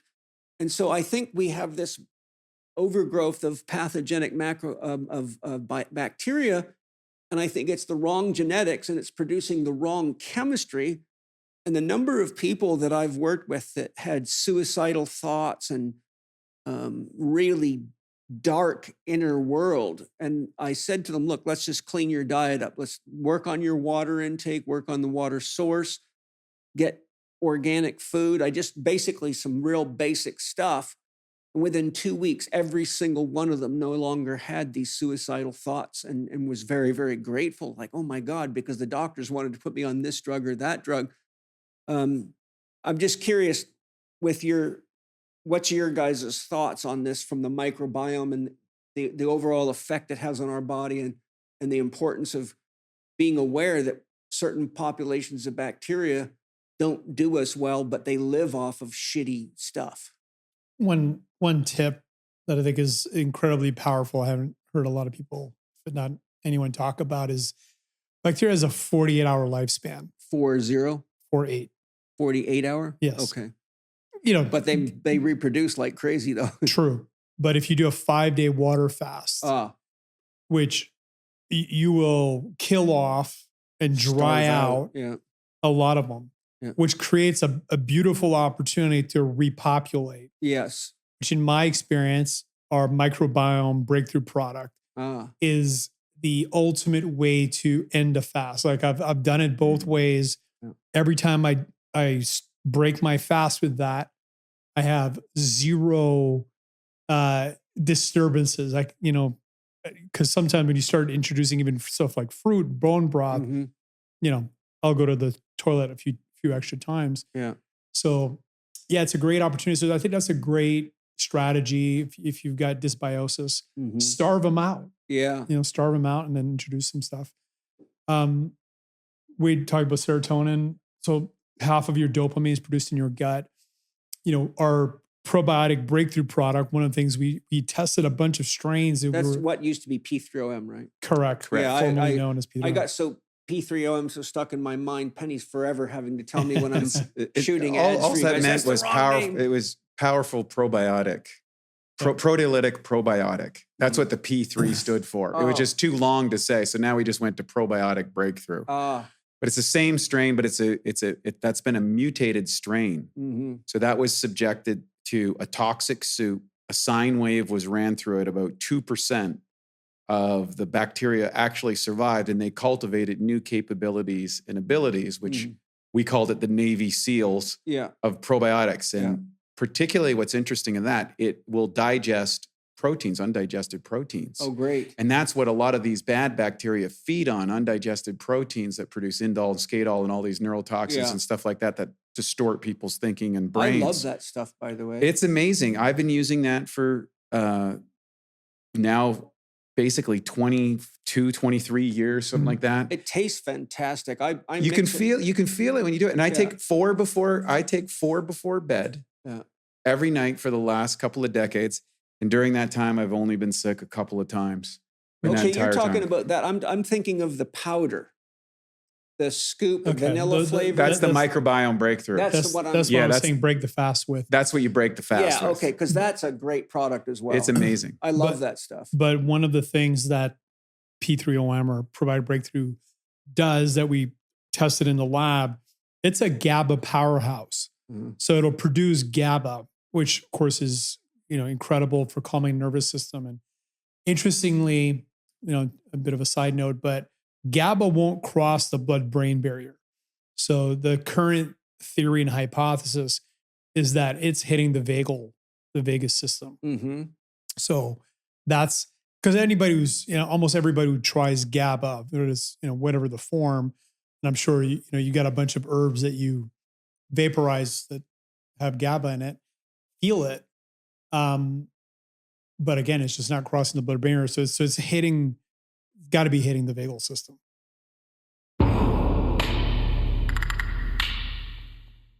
If you have listened to even one episode of Paul's podcast before, then you will know that he is passionate, and some would say even fanatical, about the quality of the food he eats and where it is sourced from. That is why the Chek household only eats pasture-raised meat, wild-caught fish, and organic produce. And that is why we subscribe to Wild Pastures meat delivery service. Each month, Wild Pastures delivers a box of meat that has been raised by family farmers in the USA using regenerative farming practices. 100% grass-fed and finished beef, pasture-raised chicken, and pasture-raised pork, as well as wild-caught seafood. You can customize the selection in your box, add on extra when you know you will be feeding more people, or change your options each and every month. You might be thinking that this will be too expensive for you, but Wild Pastures' mission is to offer the highest quality meat at the lowest prices because they want to transform the meat industry. And that means that more people need to be able to choose meat that is raised right. Their pasture-raised animals are part of a natural ecosystem. Their farmers use rotational grazing, practices that mimic nature, and so do not need to use synthetic fertilizers, pesticides, herbicides, hormones, or antibiotics. This beautiful process doesn't require the external resources, such as massive amounts of GMO grain, required with environmentally depleting conventional methods. And best of all, the meat and fish taste amazing. And for Paul's listeners, Wild Pastures are offering you 20% off your subscription for life, $15 off your first order, and free shipping. Seriously, you can't find a better deal for top quality pasture-raised meat. Go to wildpastures.com/Paul Chek. You don't need a promo code.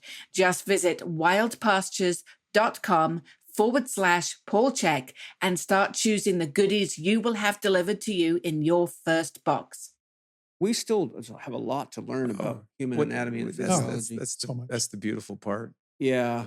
Let me see some other things I wanted to ask you about. I just had a note about self-exploration and what to look for, like paying attention. And I just thought maybe I would share a few things that I share with my students. And you guys can add, like if you're talking about, okay, how's my body doing with this? How's my body doing with my diet right now? One, look at your skin.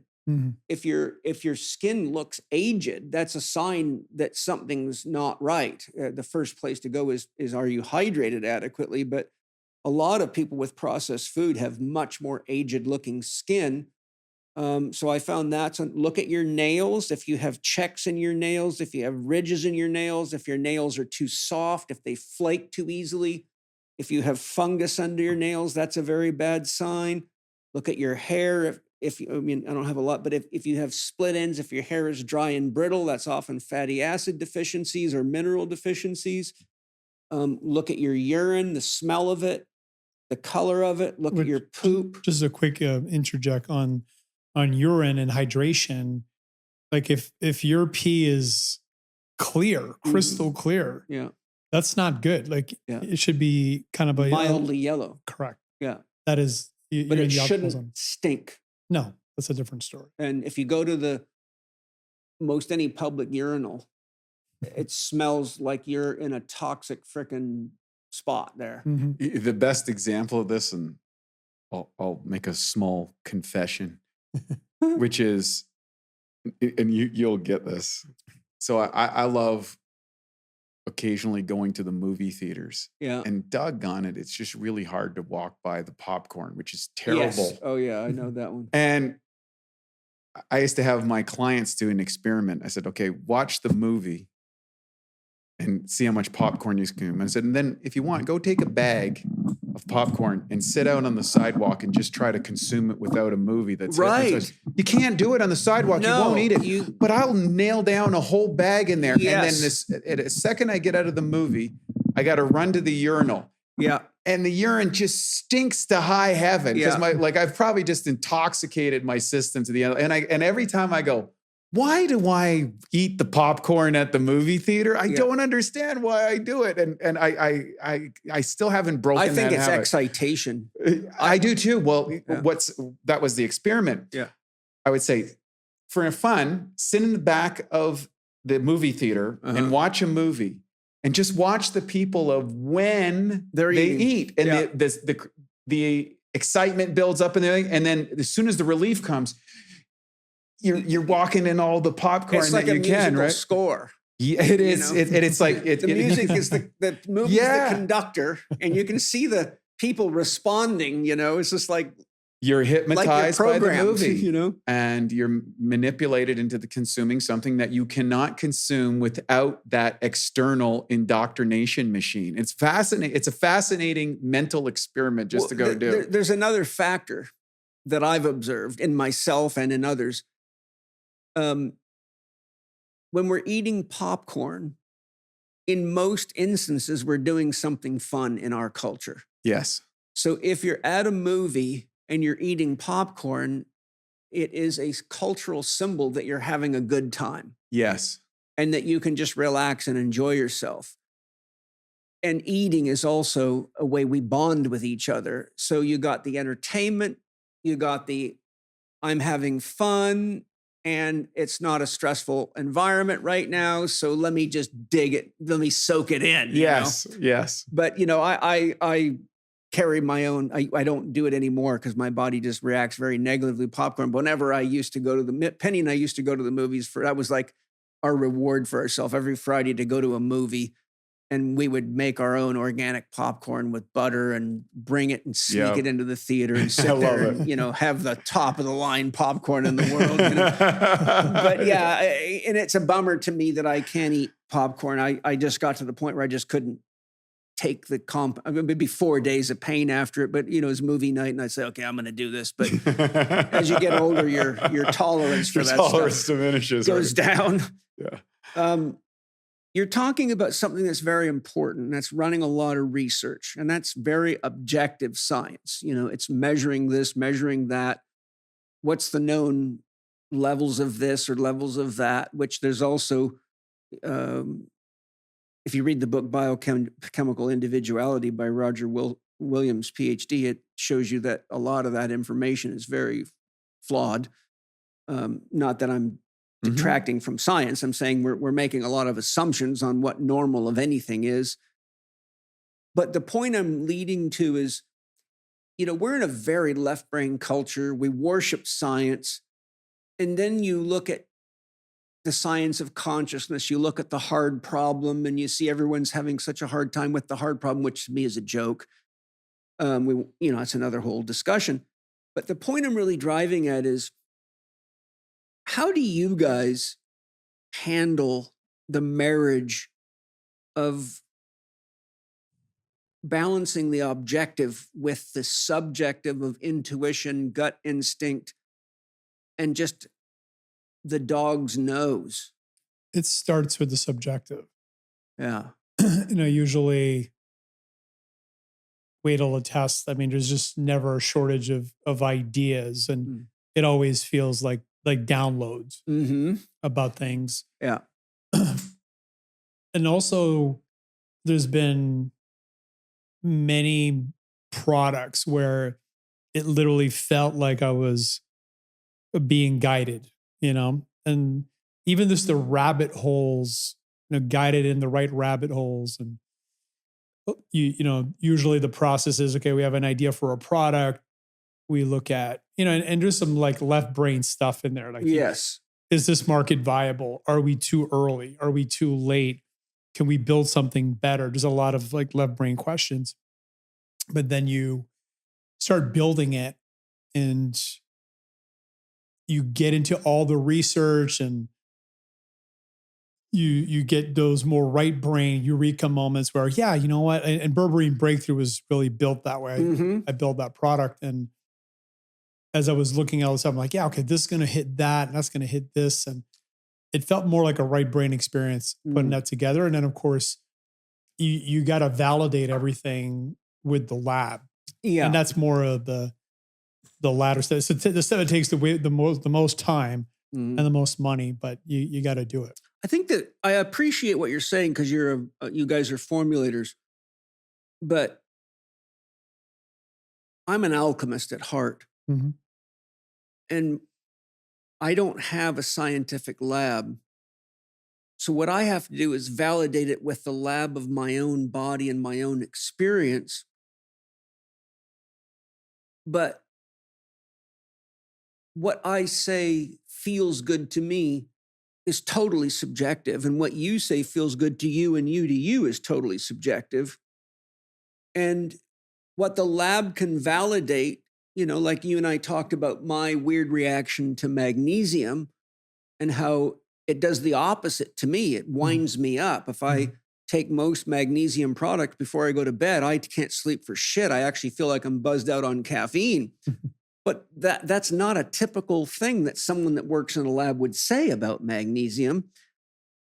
So I feel that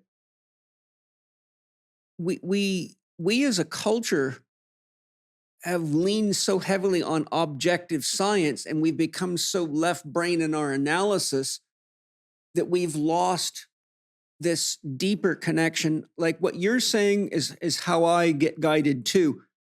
You get an intuitive insight or a gut instinct that maybe these two molecules coupled together would do the magic I'm trying to have happen. You test it and you get the eureka moment and you go, oh my God, this is amazing. Or, geez, that didn't work out. Sure. One step closer because we're going to do another experiment. But I think that for the individual, it's almost always empirical and subjective. Yeah.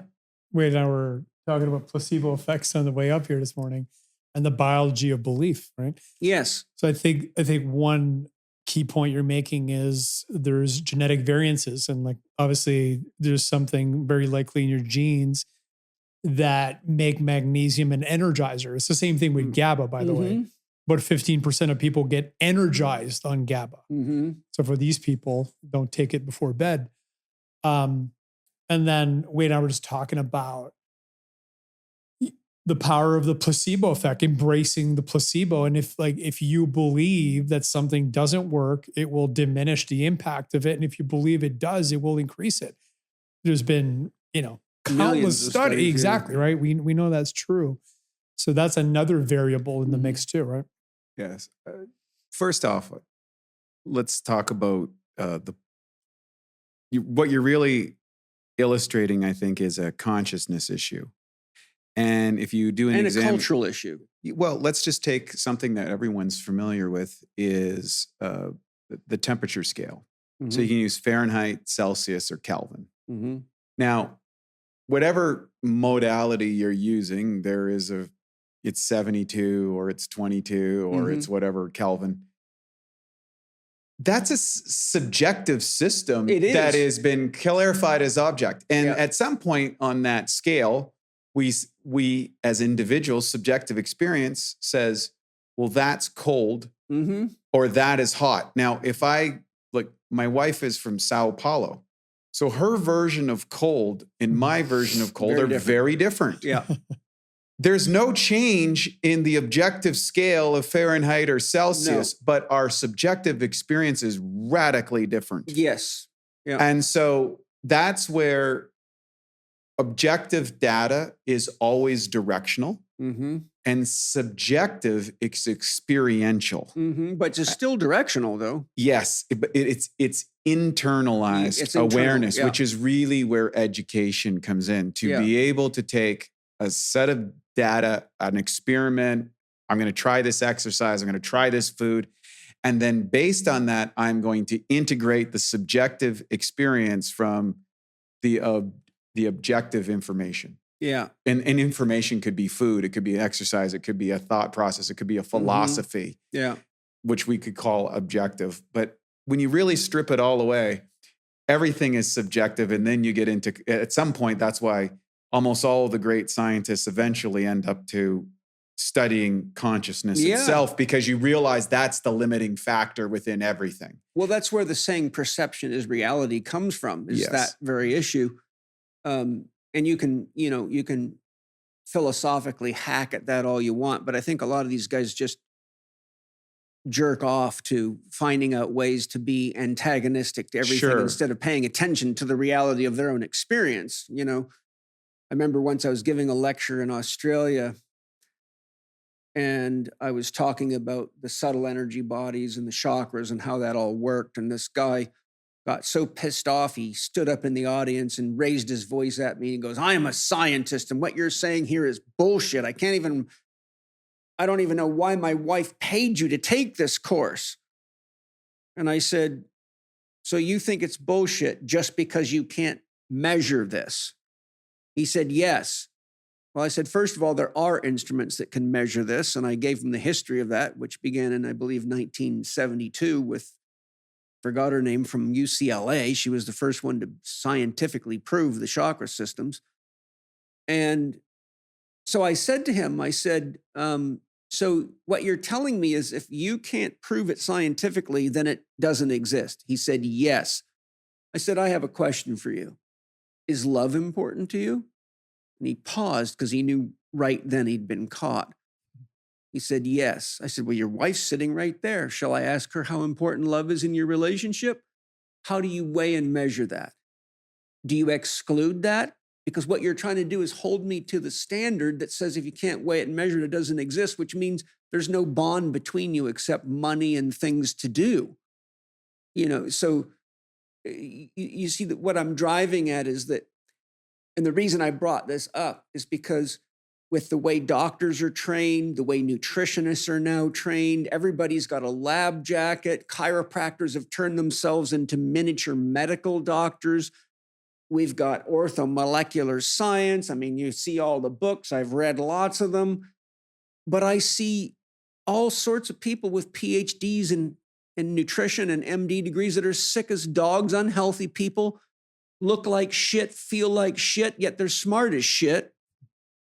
And they're out of touch with the reality called their body, their emotions, their feelings, their heart, their openness to new ideas. And if it's not written in a research paper, then it can't be true.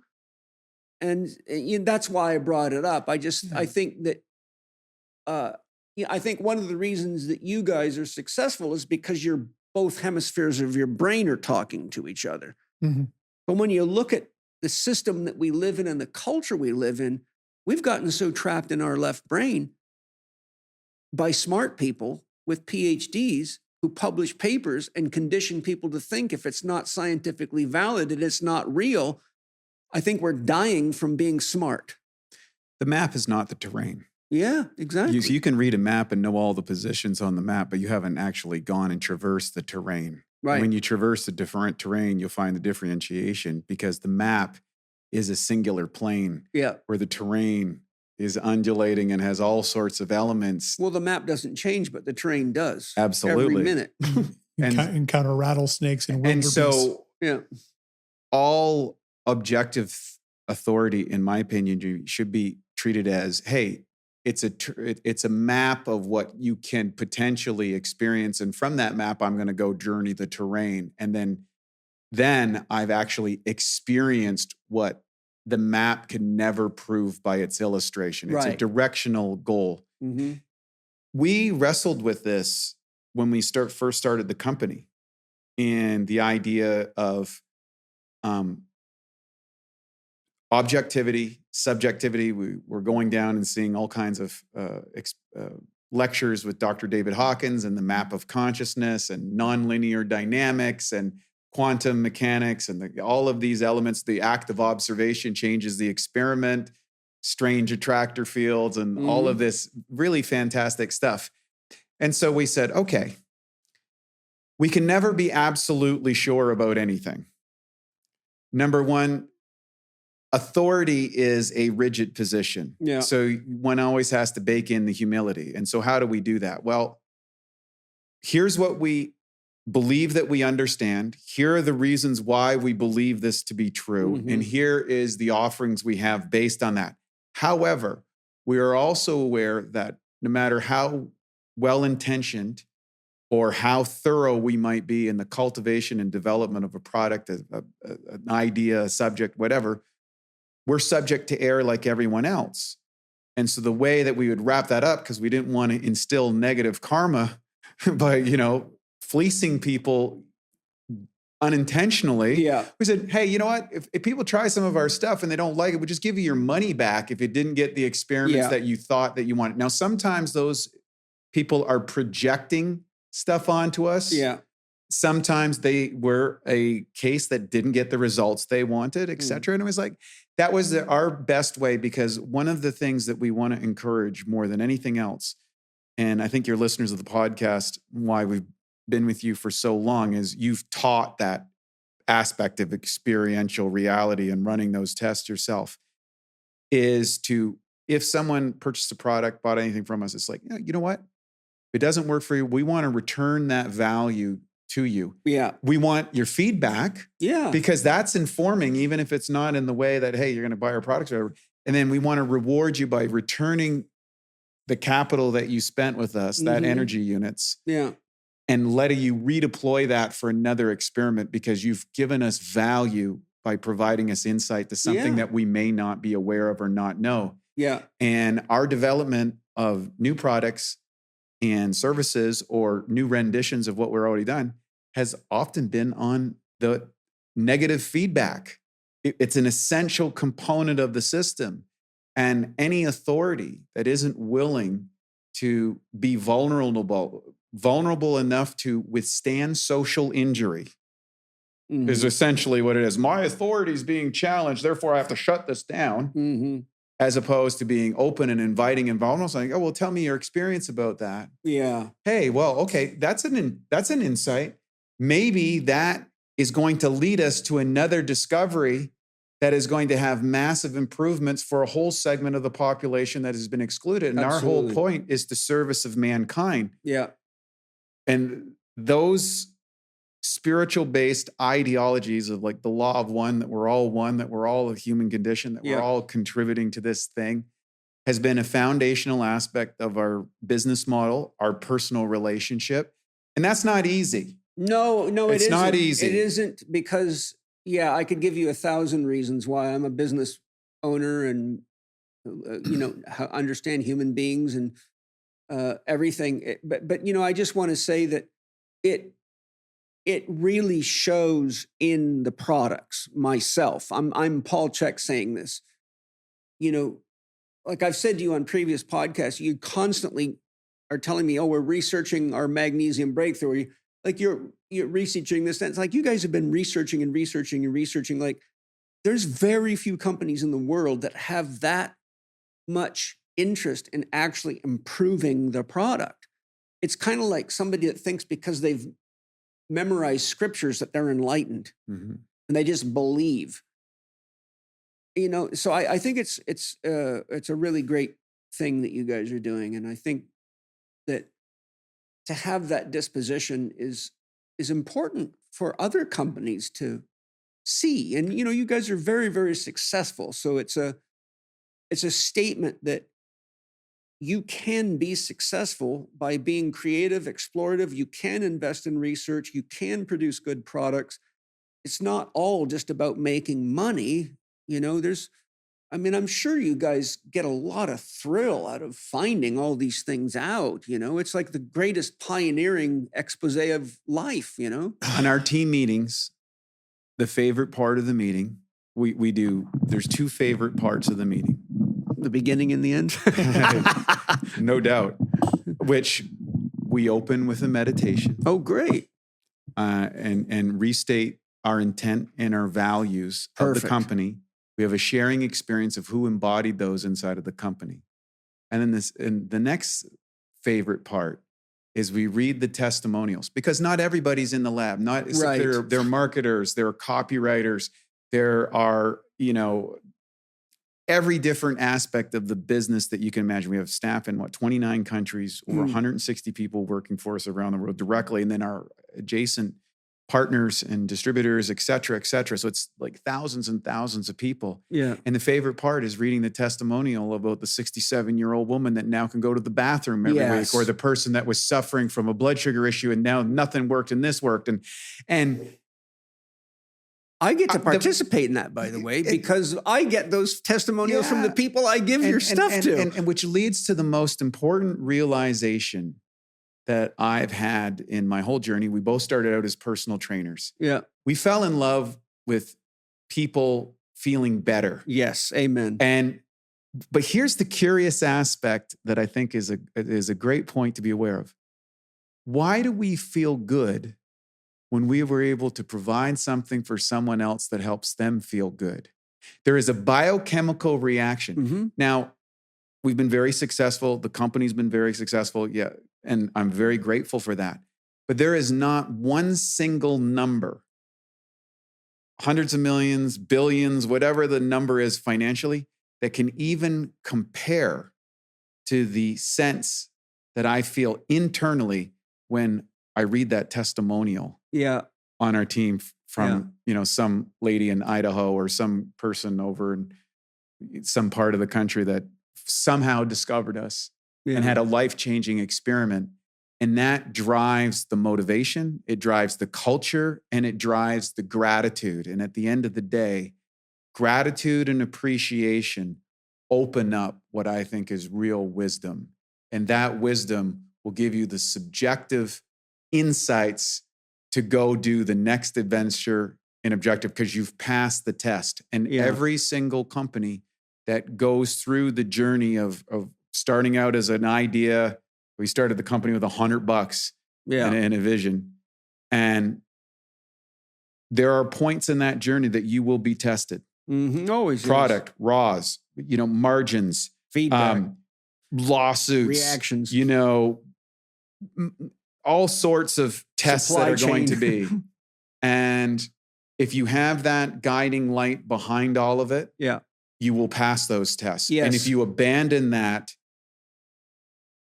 you're not going to be around. And we've been around for a long time because of it. And I never want to ever lose sight of that in the company. And that's why we keep reiterating the values on a weekly basis to, you got to sing from the hymn book every week kind of thing. Yeah, and it goes right back to what I said to you either in the sauna or just when we got out of the sauna.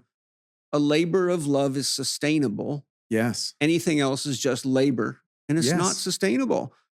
It ultimately wears you out. It desouls you.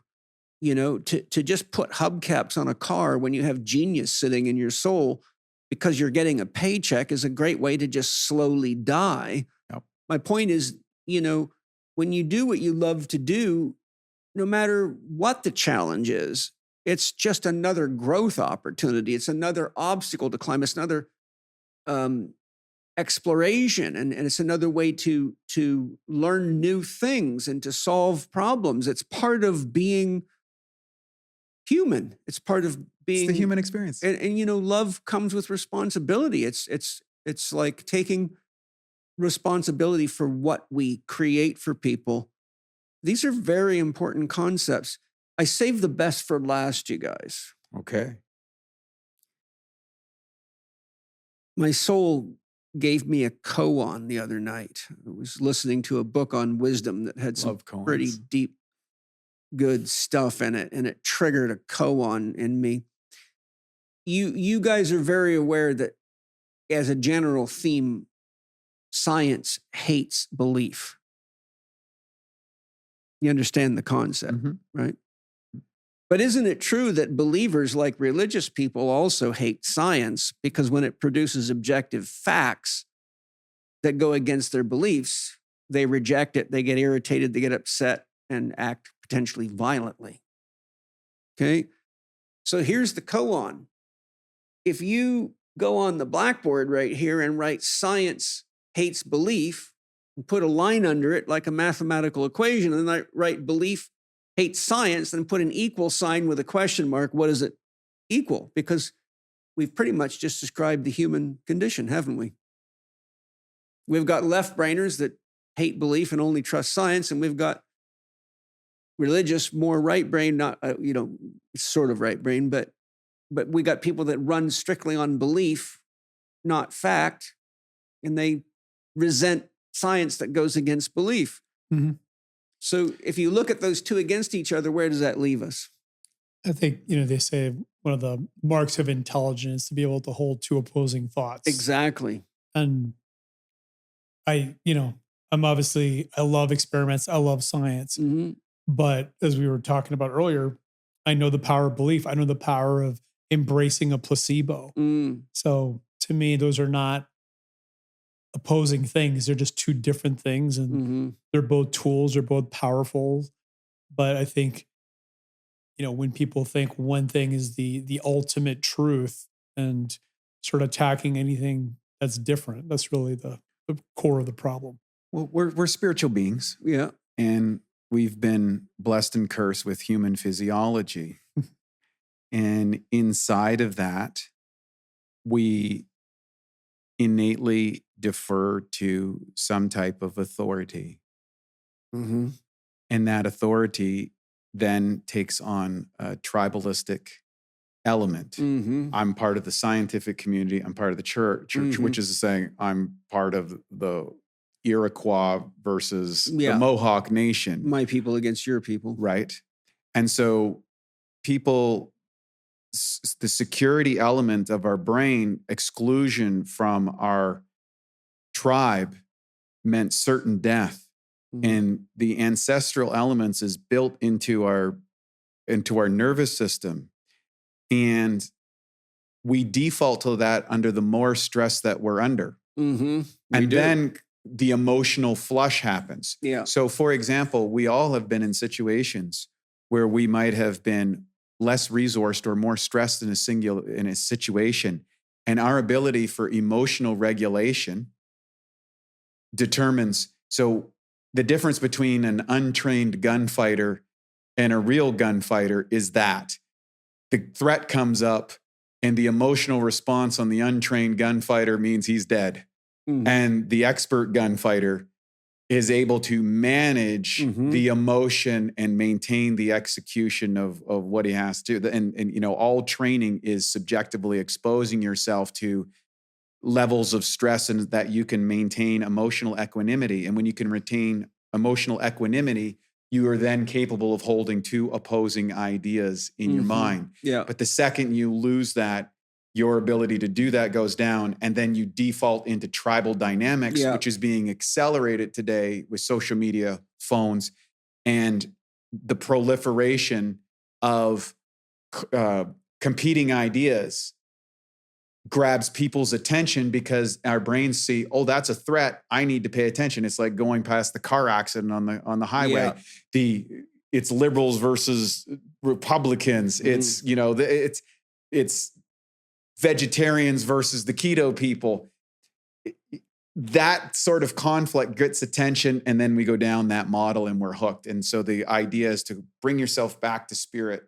We're all one, and be in the observation of that, and also seeing what arises within oneself, and then using that as a model of what you've got to work on, because your best adversary will teach you more about yourself than almost anything else.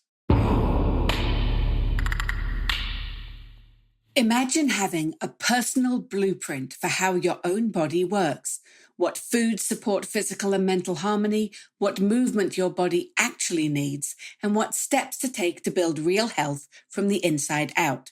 Not just handed another random diet plan and not given a generic workout program yet again. Now, imagine being personally guided through this blueprint by a highly trained Chek practitioner using the system created by Paul Chek with his 42 years of experience, and not left trying to piece it all together from conflicting advice online. That's exactly what the new How to Eat, Move and Be Healthy coaching program is designed to do. Based on Paul's best-selling book, this online self-paced coaching program starts with your personal needs, your personal assessments, and your current reality, then guides you step by step towards a healthier, stronger, happier life.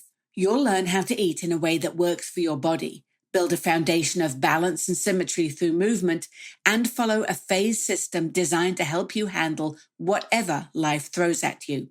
This is not an AI-generated program promising unrealistic results with no actual humans involved. It's delivered by real Chek practitioners trained in the system Paul has refined over decades. When you finally stop guessing and start following a process built around your goals and the assessments you complete, you'll start to see real, life-changing results in as little as 8 weeks. It's self-paced and comes with lifetime access, so you can revisit the program whenever you need it. Plus, when you take action now, you'll get over $200 of free bonus content. For a limited time, Spirit Gym listeners can join the new How to Eat, Move, and Be Healthy coaching program for just $195. Go to paul.chekinstitute.com/Spirit Gym to learn more or tap the link in the show notes. That's paul.chekinstitute.com/Spirit Gym. Yeah. And, when I meditated on the koan that I just presented to you, what I came up with that resolves a lot, and it would resolve it for a lot of people, is this: just change the word belief to hypothesis. Yeah, there you go. Belief is the problem. By definition, when you believe something, you stop asking questions about it. And that's when I think the danger begins. But if you have a hypothesis, it's an open-ended theory that you're working on testing and potentially upgrading at any time if the evidence suggests you should do so. So if we look at the equation, science hates belief, science embraces hypothesis. And instead of belief hates science, hypothesis invites science. Yeah. And then we neutralize the whole thing. So at the end of the day, I think the cracker of the koan is we just have to be careful about trapping ourselves in beliefs and staying open to new possibilities. And isn't that really a lot of the theme of what we talked about today? Pay attention to your body. Pay attention to, the supplements you're taking. Are they really working? Pay attention to the research, but also pay attention to how you feel. Be open to new ideas. Don't be rigid. Remember that if you want to make yourself age faster, then just stop paying attention. But what a fun journey. I always love it when you guys come up here. We have such a good time. We get the most important things done first. We have time out in the rock garden, or today it was in the gym. We have good food. We have good smoke. We have good conversation. You guys often bring me new stuff before other people have it, which is always exciting. I'm going to give you some prototype packets of creatine breakthrough coming out next year. Okay, cool. Yeah. I'll see how the old man can do with that, Yeah, next month I'm going to be a senior citizen, so you can use me for your geriatric testing. well, based on the plethora of stories you tell me, that's an incredible accomplishment for some of the things that you've subjected yourself to. Oh, so, yes. So congratulations in advance. Yeah. Honestly, there's been many times in my life I didn't think I would even make it to my 50s. It's just like, it's a weird thing for me to be turning 65 next month. It's the one thing that helps me tremendously and has helped since their arrival is my kids, Mana and Zoe.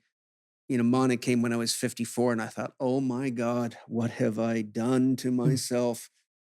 Because I wanted to retire and just, go do art and smoke pot and do psychedelics and wait for God to send the spaceship to the next dimension. But then I just realized how precious he was, and it started making me look more at what's going on with children in the world. And I'm like, I can't give up yet. I can't put the shovel down. I got to stay in the game. But then Zoe came at 57, and I'm like, wow. So, I'm fortunate that I do what I love to do, like you guys do. But the one thing I've learned is just to pace myself a little better and, try to just not pressurize myself so much. Kids are a natural regulator to They the are. extreme personality. Yeah. It's like, wait a second, maybe I better not do that. Yeah. The oxytocin we get, Yeah. it pushes down cortisol. Yes, Yeah, it yeah. does. And It's a game changer. seeing them create, and, Mana just joined his first band, and hearing him play the piano in the house. And when, like, he's been in piano lessons for a couple of years, but there's been a couple of times when I walked in the house from work and I hear this beautiful piano going through the house. And we have one of those pianos that has a player in it. So it'll just play music, no one at the piano, but it plays music, right? And so it sounds like professional piano player in your living room. And I said to the girls, is that the piano player doing that, or is that Mana? I said, no, that's Mana. And I'm like, oh my God. I thought it was the recordings and the piano. It's just like, to see a child flower like that, and see Zoe just, so in love with her gymnastics and doing so well. And, to watch them grow artistically, because they're in Steiner school, and see, Mana painted a mask for a ceremony we had a few months back, and it blew everyone's mind. I saw that mask, and he said, Daddy, what do you think? I said, whose mask is that? He said, it's mine. I said, my God, Mana, you painted that? It was unbelievable. I was blown away. I'm like, Mana, I don't think I could paint a mask like that. He goes, really? He built a headdress with feathers on it and beads and gorgeous painting and symbols. And like, everybody was blown away that a 10-year-old boy did that. So and Zoe, she's great with weaving and making all these bracelets and necklaces. And it's just like, the point is that these kids give me reason to not get old, to not just get tired of it all. I think children are the ultimate health hack. And we've got to be so conscious of the world we're in right now. They really... Well, they add meaning. They add meaning. They don't deserve the mess we've left. That's one of the things that drives me to do podcasts and inspire people to think better and clean the mess up. And like the myriad of ways children's lives can go down the tubes today, from social media to digital technology to bad food to shitty education. I just think it's so important for parents to really just, Osho said, children are born God and their parents beat it out of them. I think we got to remember the first part and get rid of the second part, just really realize they're our future. And so I think it's great, because you guys are doing a lot of great work. You've got a new son. How old now? You say 20 months? Yeah. 20 months. You don't have any kids, do you? You have kids? I have a 4-year-old baby girl. Great. Yeah. So we're all in this together. Yep. And Wade, years came along, at 50? 52. I'm 54 now. So yeah, it was, I wasn't ready for the first 50 years, I guess. I didn't qualify for the position. I always have so much, I think of my parents had children when they were 20, in their early 20s. And I'm like, wow, that wouldn't have worked out well for me. So, God spared me and said, okay, you finally qualified for the position. Now let's see if you can do okay at it. And that's a constant daily journey. Well, I have a kind of a wild experience, because Paul Jr. is going to be 49 in September. So my first one's about to turn 49, and I got a Zoe turning 7 next week, and Mana 10. So I remember all the mistakes I made with Paul Jr. and being so driven and, just kind of young and crazy and thinking about go, go, go. And now I'm like, okay, I got to make sure I don't do to Paul Jr. or these ones what I did to Paul Jr. But it's amazing how much maturity you need to be a good parent. Yeah. It really, we don't have a system for teaching us how to be parents. And I think that's something that I hope somebody can do a lot with, is bring us a really healthy, almost like Rudolf Steiner type education for parenting. That's a good intention. Yeah. The universe. And wasn't it your dream to open a school for children? That's I am on that process now, because I've been completely obsessed with the idea for many years. You're the perfect guy to do that. Thank you for that. So I appreciate that. Yeah. I mean, with your mind, and both of you have the right kind of mindset to do that, I think it would be really well supported. And I think Steiner left us a great model. The problem is you get all these weird ideas coming through Waldorf schools and parents fighting over stupid shit and forcing kids to be vegetarian. And, so because the Waldorf schools are all independent, they're not like a blanket system. Yep. You can go, like, fortunate for us, our kids' Waldorf school system is beautiful because the people that own it, that started it and run it, are really intelligent people. So they're not pulling all the vegetarian crap. But I've had many situations where I have had to consult parents who, like the kid brought a sandwich with some meat in it and the whole school went into an uproar, and parents attacking them and saying, how dare you have somebody eat a dead animal in front of my child? And then you get all these kind of like political infightings. But my point is, someone like you could create a holistic system of education that would be really good for the future. Thank you. Great ride, you guys. Wow. Thank you so much. Thanks Thank for you. sponsoring the podcast. I'll say it a billion times.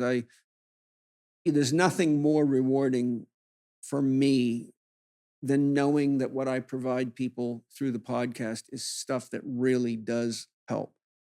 And it can, as I said to you guys earlier when we were talking, it can be very hard, because if I ever lose a sponsor for any reason, I got to go find another one. It's really hard to find somebody that I can feel good about selling their stuff, because there's just not very many people that care.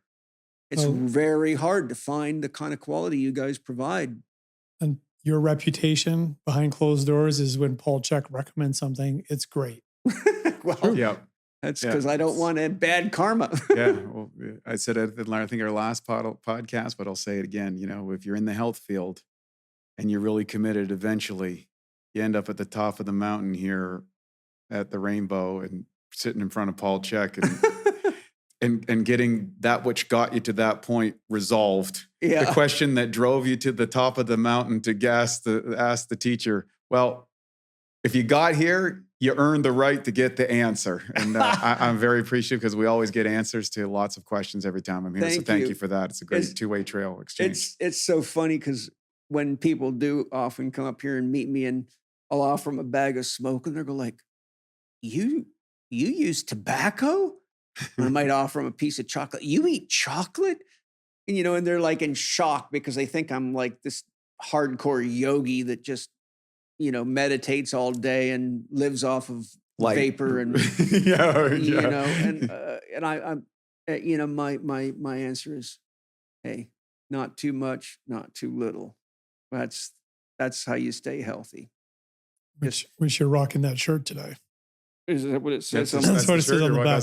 Yeah, not too much, not too little. That is the way of the Tao. That's the saying I created years and years and years ago while I was studying Taoism. But I think that's a good message for all of us, really. I think being rigid and fanatical is a disease, and not caring is the other end of that disease. And finding the sweet spot in the middle is